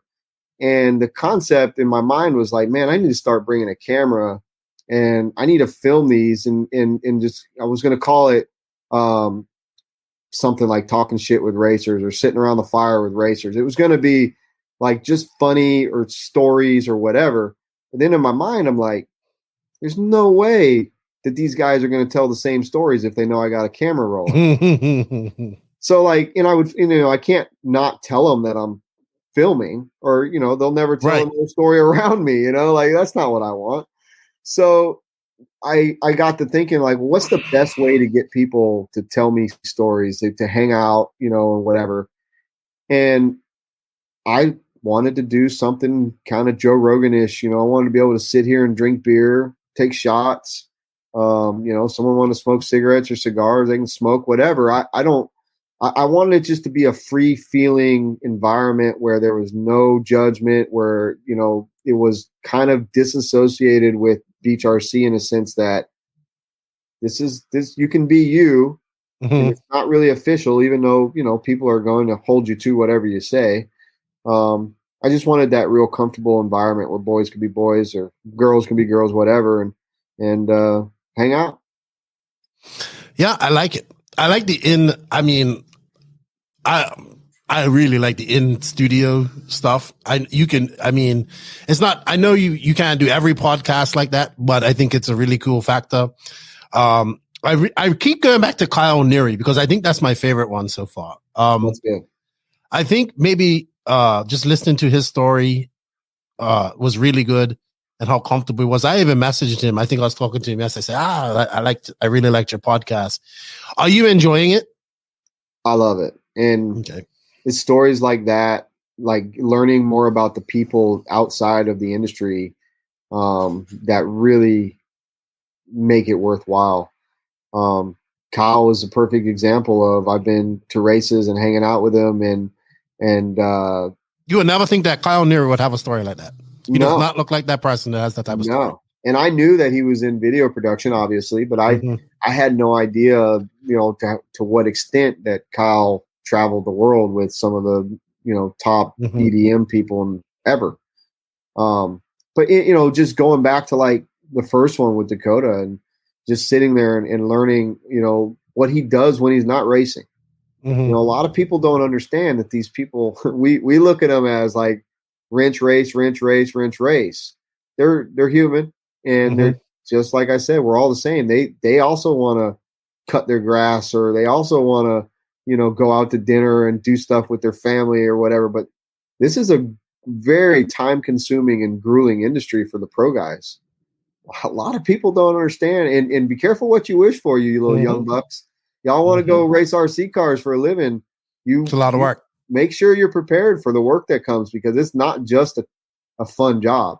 There's a lot of hard work, a lot of testing and whatnot that's involved. And that's what I want to know. These are the kind of things that I want to learn when I sit in front of somebody. And we haven't gotten it there yet. I'm sure I'm going to have somebody on here who I'm going to piss off because I'm going to say something controversial. And I'm looking forward to that too. I'm looking forward to that person not being happy to be in this room and, or even coming in here to defend their side of a story. But so far it's been all, fun and games and nobody's feelings hurt yet. And I've been fortunate to get people in here that have been around for events. We have started our Patreon, and every dollar spent on the Patreon gets put to the side for flying people in. So that's going to probably start after DNC. Actually, we flew in Chase early. He was the first one, but he is a sponsor. He does put a little bit of money into, getting this thing up and rolling, but we just want to have fun. And it is in studio. But like you just said, can't do them all in studio. There's going to be, like I talked to you, I want to do a little bit of stuff at DNC. You're kind enough to offer your equipment, which I'll probably take you up on a little bit of that. But we'll probably do.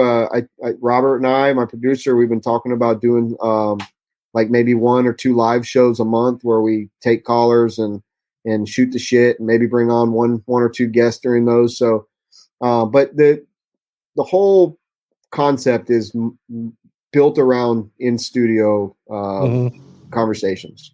Yeah, it's good. I like it. I really do. I keep telling you to enjoy it, and just I come back to the Neary one because I think I swear it's my favorite one, the favorite one of all of them, and where it kept me where I was like, okay, because when I listen to stuff like this, I'm so ADHD. I'm like, listen, 20 minutes, and I listen on like 1.5. I do mostly all of these things. I listen on 1.5, so I get through them faster. Sure. But I'm so ADHD. I stop and then I go do something else. Or something gets my attention to something, and I go somewhere else and do something, and I come back. But this one, I kind of sat down and I was doing stuff and listening to it while I was doing it, and I was able to sit there and just talk, because what I do is I recognize a lot of what I kind of just went through last year with him, like travel and just going and like trying to just making it, like just figuring out how to get there and being there. So it really touched on me like that. I like the producer, like, especially with the software I was telling you about, you can have a virtual producer. So he can control all of that stuff, and it just makes things so much easier when you do a live show. So my advice would just keep it up. I don't know what you got planned for DNC, but I'll have my stuff. I think I'm just going to have, I'm not going to lie. It's like any other hobby. I just ordered more stuff like that I don't need, but it will make my life easier when I travel. Right. So, my stuff is available to you there. As long as you enjoy it, man. That's at the end of the day. I think, RC's done a really bad job of documenting stuff, right? Whenever I go to research something, it's very hard. It's very hard to find something. You have to go by a lot of things that are in RC are through stories, because it's no real documentation. We have video of races and stuff, but we don't know what happened at that race. So all of this stuff equals content, like, your podcast, what this person's doing, what that does. So like 30, 40, 50, 100 years from now, when people want to find out like what the fuck happened in 2023 with RC, this will be what they come to see. Yeah. So, we don't have that. We don't have that in RC. So just keep it up. I encourage all the podcasts to keep it up, because we need all the content we can get out there. And really, you paved the way. I mean, On the Tone was when Loop is actually live. Was Rip was Jason Rona's podcast. Yeah. So the Rip podcast, I listened to not every single one of them by any means, but it just wasn't, to me, the other topics outside of RC wasn't stuff I was interested in. Mm-hmm. But Loop is live and On the Tone kind of like got things going, got things moving. They were kind of short-lived. I know Mark still does On the Tone, but, not to the extent of using it as a platform to, he's got his own thing. Mark, MSM has gotten much bigger than On the Tone, so I understand why On the Tone's so, sporadic. But you are the one, in my opinion, and I bet a lot of people will agree with me, even the ones that do listen to the Rip and everything else. I think you're the one that kind of changed the way that people saw podcasts in our industry. I mean, look at where you're at. Is show 226 that you've done 226 shows? Yeah. Yeah. I mean, congratulations, man. It's a lot of shows. It's a lot of shows. And like you said, you're still doing it. You're obviously having fun. You're getting to live a dream that a lot of people wish they could live, and you're doing it your way. And I respect you for it, and I applaud you for it. And I lean on you for advice and stuff. And you're the one in my book. You're the one in this industry that is the podcast to model after if people want to do podcasts. No, thank you. But everybody has their own style, and you've developed it. And the one thing I tell people all the time is like, you have to want to do it, and you have to be passionate about it. So yeah, I hate planning. I hate planning podcasts. I hate sitting there taking notes, but I have to do it. But once I get in front of the microphone and start talking to people, it's like, okay, I forgot about that, and I just enjoy the conversation. But keep it up. I like it, and I like, because I remember you telling me like you want to know their backgrounds and stuff like that. That's important, because these people are humans. They aren't these robots that come here and say everything was dialed and my stuff was like this. No, they need to have fun too. They need to relax as well. So keep it up. I really enjoy it. Kyle Neary, I can't wait to see him because him and I are going to have a great conversation in person. And the guy, Robert, does a really good job, so he does a really good job. I actually need to get a producer who I would give him a cool nickname. He needs a nickname though. We need to give Robert a nickname. He needs to be like Tits from Pulp MX. Yeah. All right. Well, before the next episode, we'll even use the next episode to nickname him. We'll figure it out. Yes. All right. We're gonna touch on two more things, and then I'm gonna let you go. DNC coming up. Thoughts on the new rules? There's referees and all this stuff. This is your third DNC, I think. Yeah. What do you think about all that? They're great. The rules are great as long as they're not watching me. God. I don't really care about the rules too much, like the sportsman stuff, because that's a whole nother argument. Yeah. But the referees should be interesting. I heard people pissing and moaning about it, but I'm like, fuck, man, we have to start somewhere. Like, Elise is going to bring in some referees. Let's see. I mean, there's definitely some rough driving at these races. So let's see if this makes a difference. Yeah, I hope it helps. It should. I say, like the sportsman side of things, I think, you're like, man, they're going to be busy. And a lot of those guys just can't help it. And I can see why it could frustrate some of them because they're not like what we were talking about earlier, where they can't run an inch or two away from somebody without blowing a corner and running them over or whatever. And even, some of the best intermediate guys are still blowing corners and running people over. But I think it's going to be good. I like the standard that Joey's setting. I think that Roar has done an absolute terrible job at enforcing these rules, and maybe somebody in the private sector can teach them how it's supposed to be done. And I will say, I'm liking what I'm seeing with Roar, so I don't want to get on this. I could tell. I would tell you all about that. It was quite a mess. That's all I can say. So I'm not jumping on that. I'm not beating that drum right now. I'm just saying it will be nice to see if it can be done successfully, that rule, be put in place with the referees and the rough driving and stuff. As far as the chassis and all that stuff, it's so convoluted, man. It's so hard. You're basing rules on something that was a past tense. Like the whole sponsorship thing has changed nowadays. It's nothing like what it was. Maybe I think rules. It should all be time based. If like he said, like top 20 and intermediate, if you're within the top 20 in pro and intermediate, you're getting moved up. If you're within the top 15 in sportsman, you're getting moved up to intermediate. Like that to me is how it should be.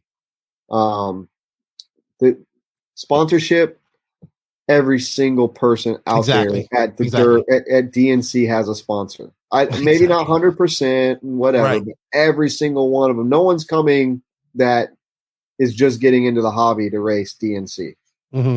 So I think that's going to be a little bit tough, honestly. I agree. So this is an interesting question for you. So you got Fenn running Ultimate, and you got all these S-Works guys. You got really a couple of bullets in this race. You got a couple of horses in this race. So what do we want? Do we want to Fenn win with Ultimate, or do we want one of the S-Works guys to win? Camden Lime. That's who I want to win. He's on S-Works and Ultimate and Nitro Lux. I tell you what. That's my dude. I think Camden will be really fast. He's really good in Truggy. I think he can make the A-Man in Truggy. Yeah. I think he'll be in the B-Man and Buggy.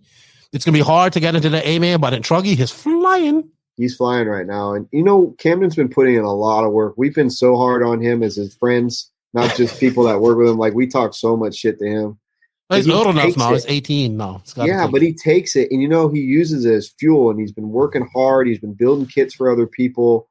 He's I'm proud of him. And, I'm his pit man. So I not only am I rooting for him, but I have vested interest in him. I love him. He's a good kid. But, that like you just said, who would I be rooting for?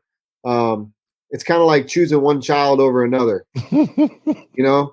As long as an Ultimate Engine or an S-Works car wins, I'm happy. I'm a happy person. But like I told you before, you cannot bet against Dakota. No, you can't. I have him as a favorite going in. There's 3 people that I think can win this race.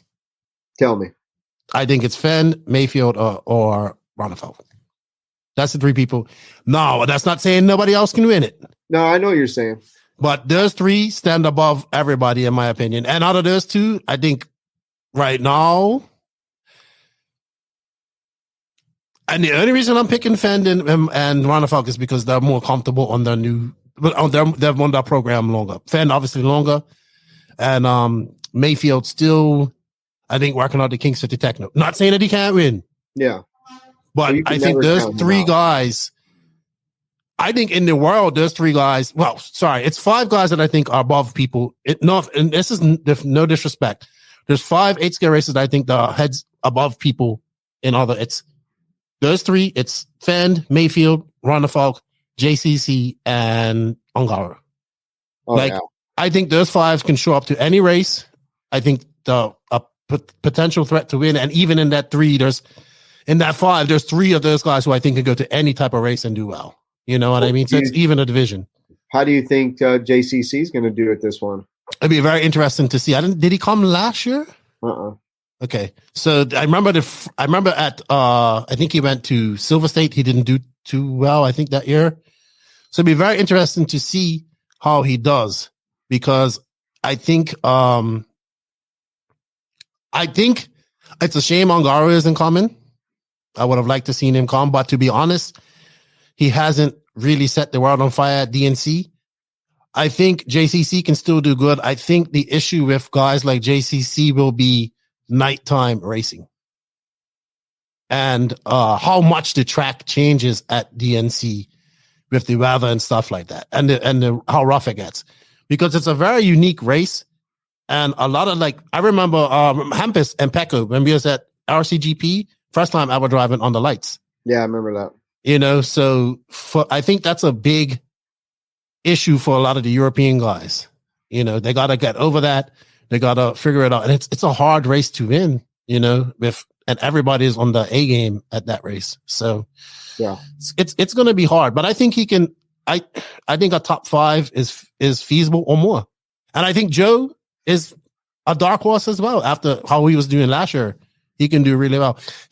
I have to say this, like, I know, like, Joe Bornhorst and JQ and all of us didn't have the best past, but I have to give the guy a lot of credit. Since he went to S-Rex, he's eased up a lot. He's a lot more relaxed, and he's been putting in a lot of work, like, especially on the 10 scale side of things.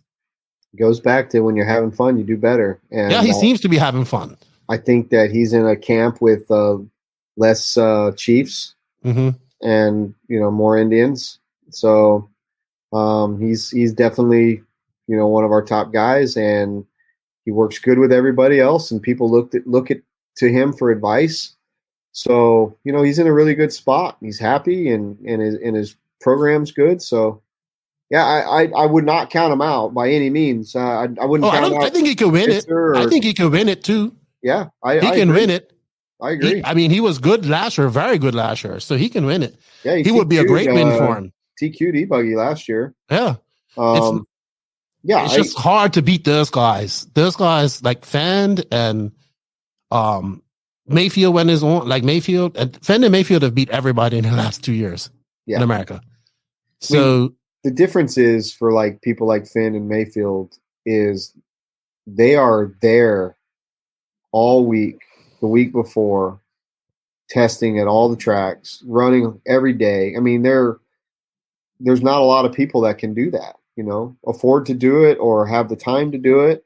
And when you've got 2 guys that are at the top of their game, and then they can afford the time and effort and product to go and do what they do on a regular basis, it just gives them near unfair advantage. I think they're going to be awesome. I can't wait. Yeah. I think also this hot race, and I think this weekend prior to DNC is going to be like every track in SoCal is going to be buzzing. If there's weather, every track in SoCal is going to be full this weekend. Coming. Yeah. I'm upset that I didn't go out there this weekend. I can't wait. When do you get out there? Tuesday. Okay, so I got out there Tuesday as well. All right. Future of Beach RC. What's next for you guys? Future. Mm-hmm.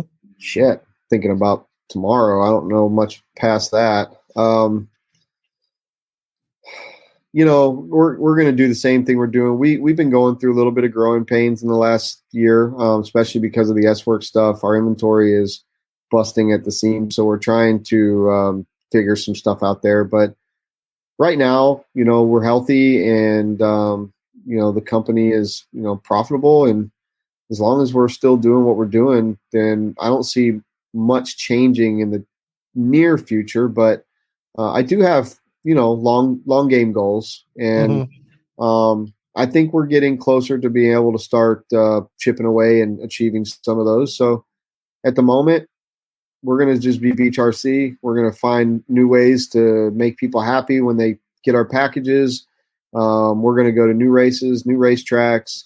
I'm starting to see other online retailers starting to see them travel a little bit more to these events and stuff. I don't know if it's because it's just what we're doing and they see it's working, but I want to stay trend setting and don't ever want to feel like I'm following. I agree. I had a question. RC Box Club, is that now under full control under MSM, or how does that work now? It's not under full control. I actually partnered up with Mark and his wife. I didn't have the time to do it. It's actually Mark called me before, like a week before the brawl, and asked me, "Hey, you want to sell RC Box Club?" I was like, "I don't know how much. You don't got enough money to pay me for my ideas. Like I like to keep my ideas." And I said, "Let me call you back." And we were already pretty tight before this, and so I'll call you after the brawl. I got no time to think or talk about this right now. He said, "That's fine."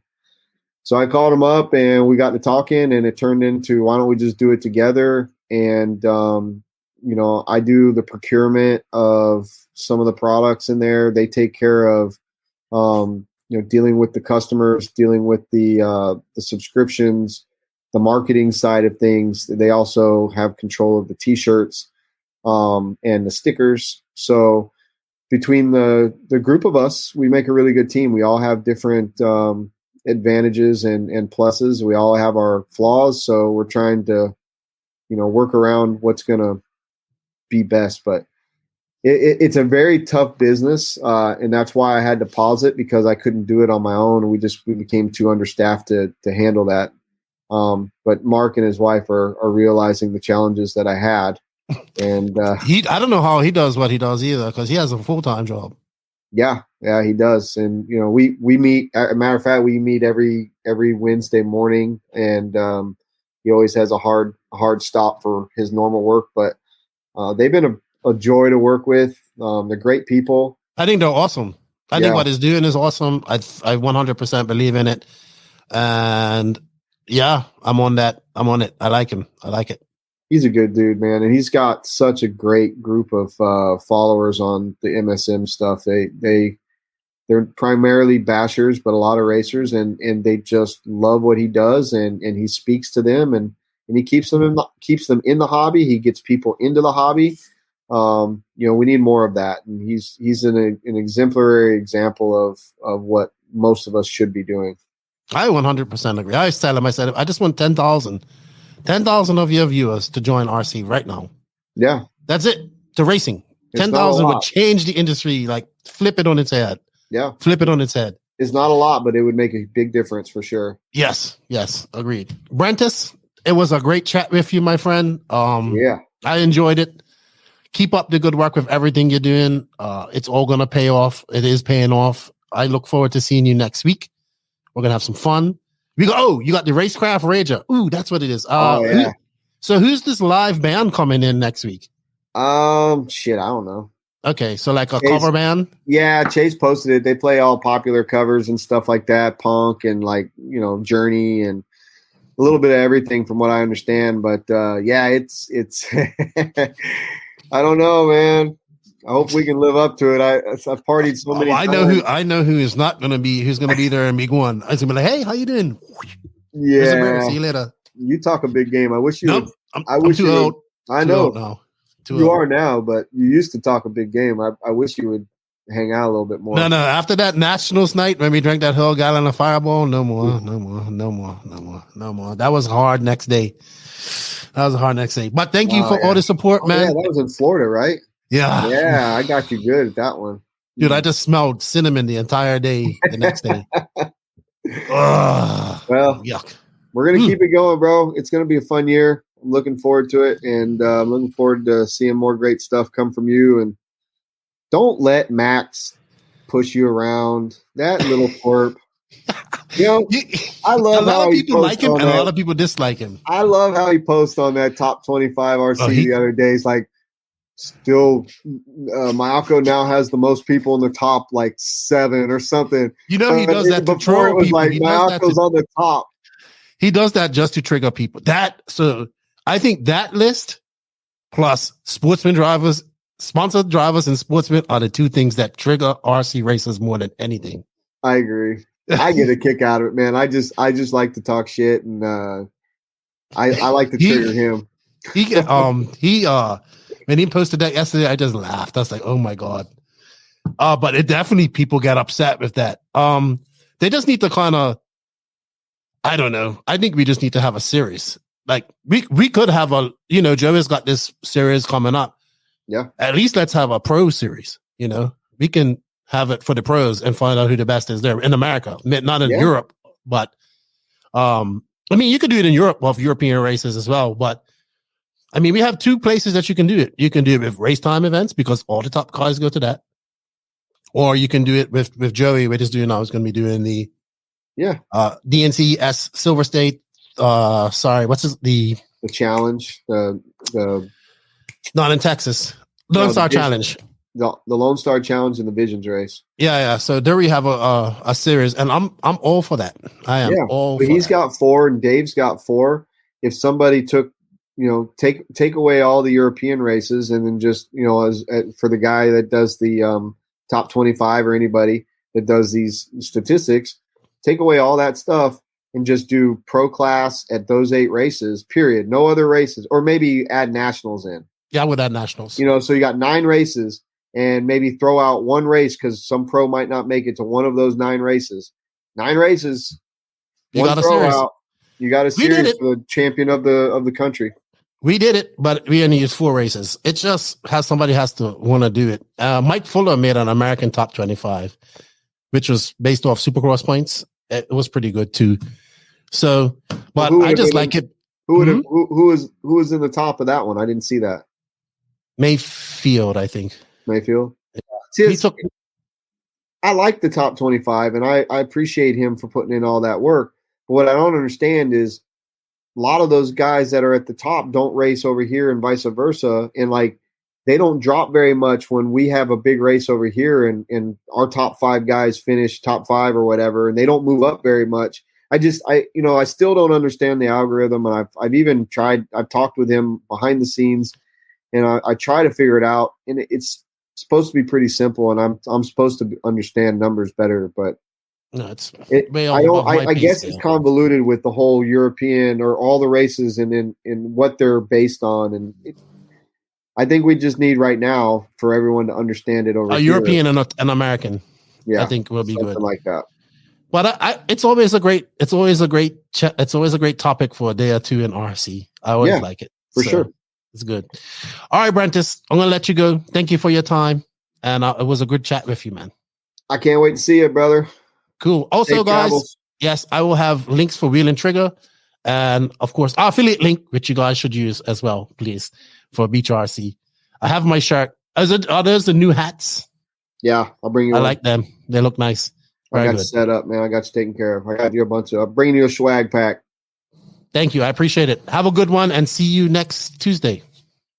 Peace. Thank you, Brent, for your time. It's going to be good to see you at DNC next week. Good luck to everybody running Ultimate Motors and everybody driving S-Works cars at DNC. For those of you listening to this on the audio side of things, This next bunch of music you're about to hear is the Invisible Speed ad with no words in it, just music and pictures. You can get the online course at invisiblespeed.net. The link for that is in the written link of this description. Max and I can come back and talk a little bit about DNC, and then that's going to be it. Right, Max? Yep.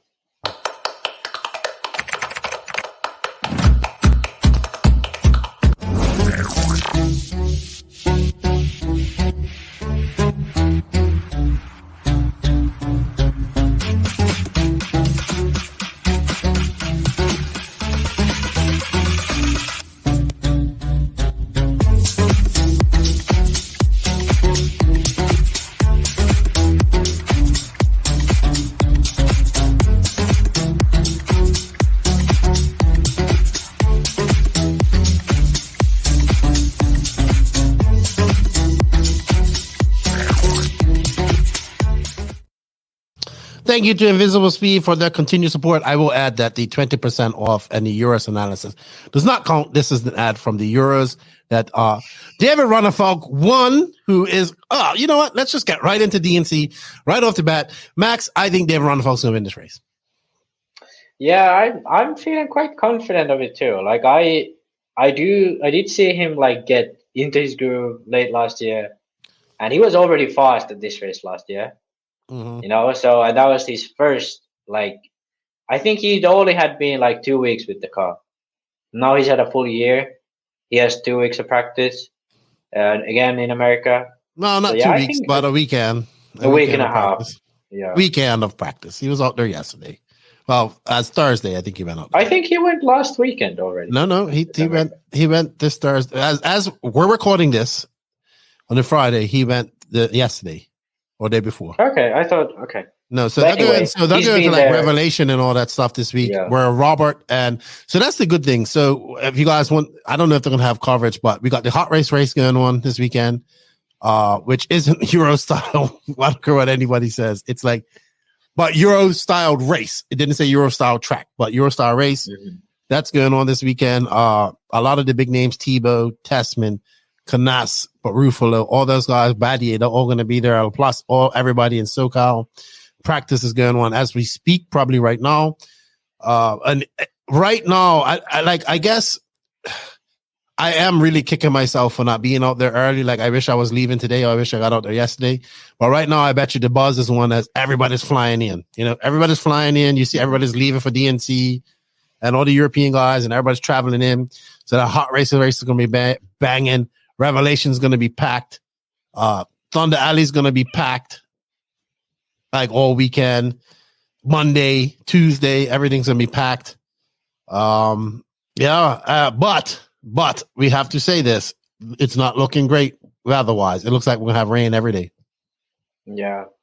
80% on Sunday. That is unfortunate. I just hope it doesn't rain. I hope it isn't that bad. I hope it's like a drizzle. All those people who, you know, fly over, you know, and then that's gonna suck. All right. I think this. So I'm watching. We haven't seen any track pictures. I'm anxious to see that.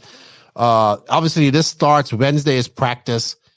Mm-hmm. We go to set up. I wouldn't even be setting up because I get in like 3:30. Man, I'm super excited for this race. I'm not gonna lie. Yeah, I just hope it. Like I don't want to get excited because I'll reserve myself until we actually get the cars and tracks and not just a huge amount of rain. Can't blow your lid. Like I used to do that all the time. Go up to DNC, like done. No. Yeah. All right. So let's talk about who we think is gonna be fast. All right. Fend, Mayfield, Ronnefalk. Think those top three are gonna be a little bit heads and shoulders above people. Who's going to win out of those three? Hard to say. I think we're going to see Mason Fuller do very well. I think Cole has potential to do well. One, because this is like TZO headquarters, so he should be on a good tire. Yeah, I think Cole will be stronger than, you know, he usually is. Hard to say if he'll be, you know, fighting in the top three, but he'll be up there. Joe Bornhorst was very fast here last year too. Expect to see him fast again this year. That was interesting. I don't know if they're gonna run their HB rear end really this year, but that could be something he's gonna if he runs again, he could do well, I think. Canas coming over. I think. Yeah. I don't know. I think Canas may struggle a little bit at this race. I think Canas will struggle, but Ruffalo will be fast in the qualifiers. Perhaps Ruffalo will make the main. I think Figueiredo is going to be faster too. He was faster last year, but made so many mistakes. Yeah, and he's always been fast at DNC. You know, even in like 5 years ago, he was fast. It's gonna be a really, really packed A and B mains. You know. Yes. C main is going to have top guys in it, I think. Yeah. I think Cole Ogden was in his C main last year. Yeah, like Cavalieri and Little Bump too. I think Little Bump is going to be. I think if Little Bump can make the A main and Nitro at this race, it's a great for him. It's going to be hard. Yeah, I think so too. I think but that's a tough ask. Like if we start counting these names, it's going to be a really, really tight A main. All right. Yeah. Should we just go for the picks? Because at this point, it's just guessing. So who do you think? Give me a top three. Ronnefalk, Mayfield, and I kind of have to go with. I'll go with Tessman. I'll go with Tessman. We haven't mentioned. Yeah, I'll go with. Tebow can make a top 5. The thing is, I'm actually quite confident in Robert. He's done well at this race before, and I think this car is much more suited to this track. What about Fend? You don't have Fend in your top 3? I'm kind of putting Fend in, anywhere in the top 5, but in my top 3 picks, I'm gonna go with, I think he could win this race though. Oh that's what I'm saying. Like, I wouldn't be surprised if it's Fend who wins it, and then it's Ronnefalk. I will be honest with you. I'll be honest with you. I think I'm picking Fend over Mayfield to win this if it comes down to this. Really? Yeah. No, I would still pick Mayfield over Fend. Because come on, it's DNC. It's not Fend's strongest race, and this is like Mayfield's absolutely strongest race by far. I mean, that's possible too, but I don't know, man. It's so hard to tell. I know that I hate to jinx the Viking, but I feel confidence wise, and I think he's the strongest going in there right now. I don't think if Ongaro was going, I wouldn't even have Ongaro in my top 5. Yeah, but the Ongaro struggles at this race. Really, it's the way he sets up his car, his driving style, everything. It's like everything is against him at this. Who's your dark horse? Who do you think is going to surprise you and probably pull off a top 5 or something like that? Well, Robert is probably, Okay. I think, like, I have, like, for me, I don't feel him being a dark horse, but I think what people would expect of him, I believe he's going to be, surprising. What about Teebs? Where do you think he's going to end up? It's hard to say. These rough tracks. He is good on these rough tracks, but, he has been surprisingly good with DNC before, the past few years. But yeah, I don't know. I'd expect him. No, obviously he's going to be the main. I feel. I'd expect him to be like easily into the main. But it's going to be hard to say if he's going to have a good race or like. I'd expect him to be. Rivkin is interesting because he's had such a good weekend at Thunder Rally at the TNR race. So he won both buggy and e-buggy. But like some years, he's just really struggled at DNC, like qualifying in the B, all that stuff. But then like that year at Thunder Rally, he ended up finishing 3rd, But then I don't think he's ever had that good of a finish at Paris, or I don't think he even had a high finish at what was that one before Fair Farm. You know who else? He had a good finish in Truggy. But you know who else I think will do well at this race? 2 people, actually. Ryan Pavidis can do decent. Yeah.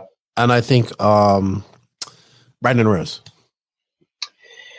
Brandon Rose, now that he's on S-Works, I think we're going to see him do a little better this year. I think so too, but I don't think this is the type of track where it's going to show, I think he's much better, on, where he practices. He's practicing Thornhill, right? So it's more of a Mike's Hobby guy. It's an indoor track too, but I mean, Brandon has shown that he can. I mean, I think he's He was good at SIC. I think it will hover. I think if Brandon can get a 6th or 7th at DNC, he'd be happy with that. I don't think he made the main last year. Yeah. So I think making the main this year would be good for him. It's so much. And here's the thing. So with the weather possibly being a factor, this is where you might get out there and get one qualifier. That's gonna have to count. You can't make any mistakes. Yeah, that's gonna definitely throw a wrench into a lot of people's plans. Like a lot of people are gonna be in a very bad position after qualifying if it's gonna go down to that. Because like even last year when it was, it wasn't raining, like they ran all qualifiers, but the track conditions changed a lot. Yeah, we missed practice. And we missed a big bit of practice. Oh yeah. So, but anyway, like the qualifying results were a mess. Like some people had a TQ and a 22 going into the last round, and it was really, really mixed up. It's gonna be interesting. I'm just getting excited. I'm ready to go. I don't want to jinx Ronnefalk, but I do think he is the heavy favorite gunner. I think his confidence level is at an all-time high. With that being said, I think Fenn's very confident. I think those two stick out in my brain just because right now Mayfield still. I think that doesn't mean he can't go out there and win. I still think he's feeling out the techno a little bit, and I think just that Ronnefalk is comfortable with his package, and I believe that Fend is obviously comfortable with his package. So yeah, Fend is probably like if it was some other track, I would be very confident. Here's going to be the key, though. They can't let Fend or Mayfield get out to a lead. So if, let's say it's like Fend, Mayfield, Ronnefalk, maybe there's 3 guys top 5. That pack has to, they cannot let them guys get out to lead. Like nobody can be in that mid pack. If you're in that mid pack, you're fucked. Mm-hmm. Like you're going to be just fighting that whole mid pack for 45 minutes. So you need to get out and in front, like with that there. So qualifying will be very important. So I think like Ronnefalk needs to get a qualifier. He may not qualify well at this. You know what I mean? Like, and he might TQ it. Who knows? But I think he wants to be starting first, second, or third. Yeah, I think it's hard to say. Like it's like DNC qualifying always very much of a coin toss. Like at least the past 3 years it's been. I just hope that we get the racing in. I hope I'm not people like don't say the R word. Look, we got to face facts. Like there's possibility of chance of rain every day of the race. You know what? But this race will get done. Jim and his guys will put in the effort to make it get done. We might just be on doing live streams like in the pits during live for a day or so, like when it's raining. So we're gonna have fun. We'll keep you abreast. I get out there Tuesday. Barring we have the weather, I'll be doing my regular walkabouts, my pit stuff. My laps. We're doing my live show. I'm taking the whole podcast kit out there. I think I'll have my own space to do everything. So I'm really looking forward to seeing all my friends, all the people I haven't seen for a year, all the West Coast people. So that's great. As much as I really enjoy going to this race. It's a race that I want to go to every year. It's a race that I want to attend. And if you are an RC enthusiast, HK enthusiast, it's a race I think everybody should attend. You're looking at like one of the intermediate winners right there, probably one of the reasons why we have why these rules are being enforced now, because it was people kicked. Actually, sorry. Oh, my camera conveniently died at that exact moment. But it was called Expert that year, not intermediate. Right. I remember everybody was upset when you won that. Yeah. When you saved JQ Racing that year. All right, Max. I think that's it.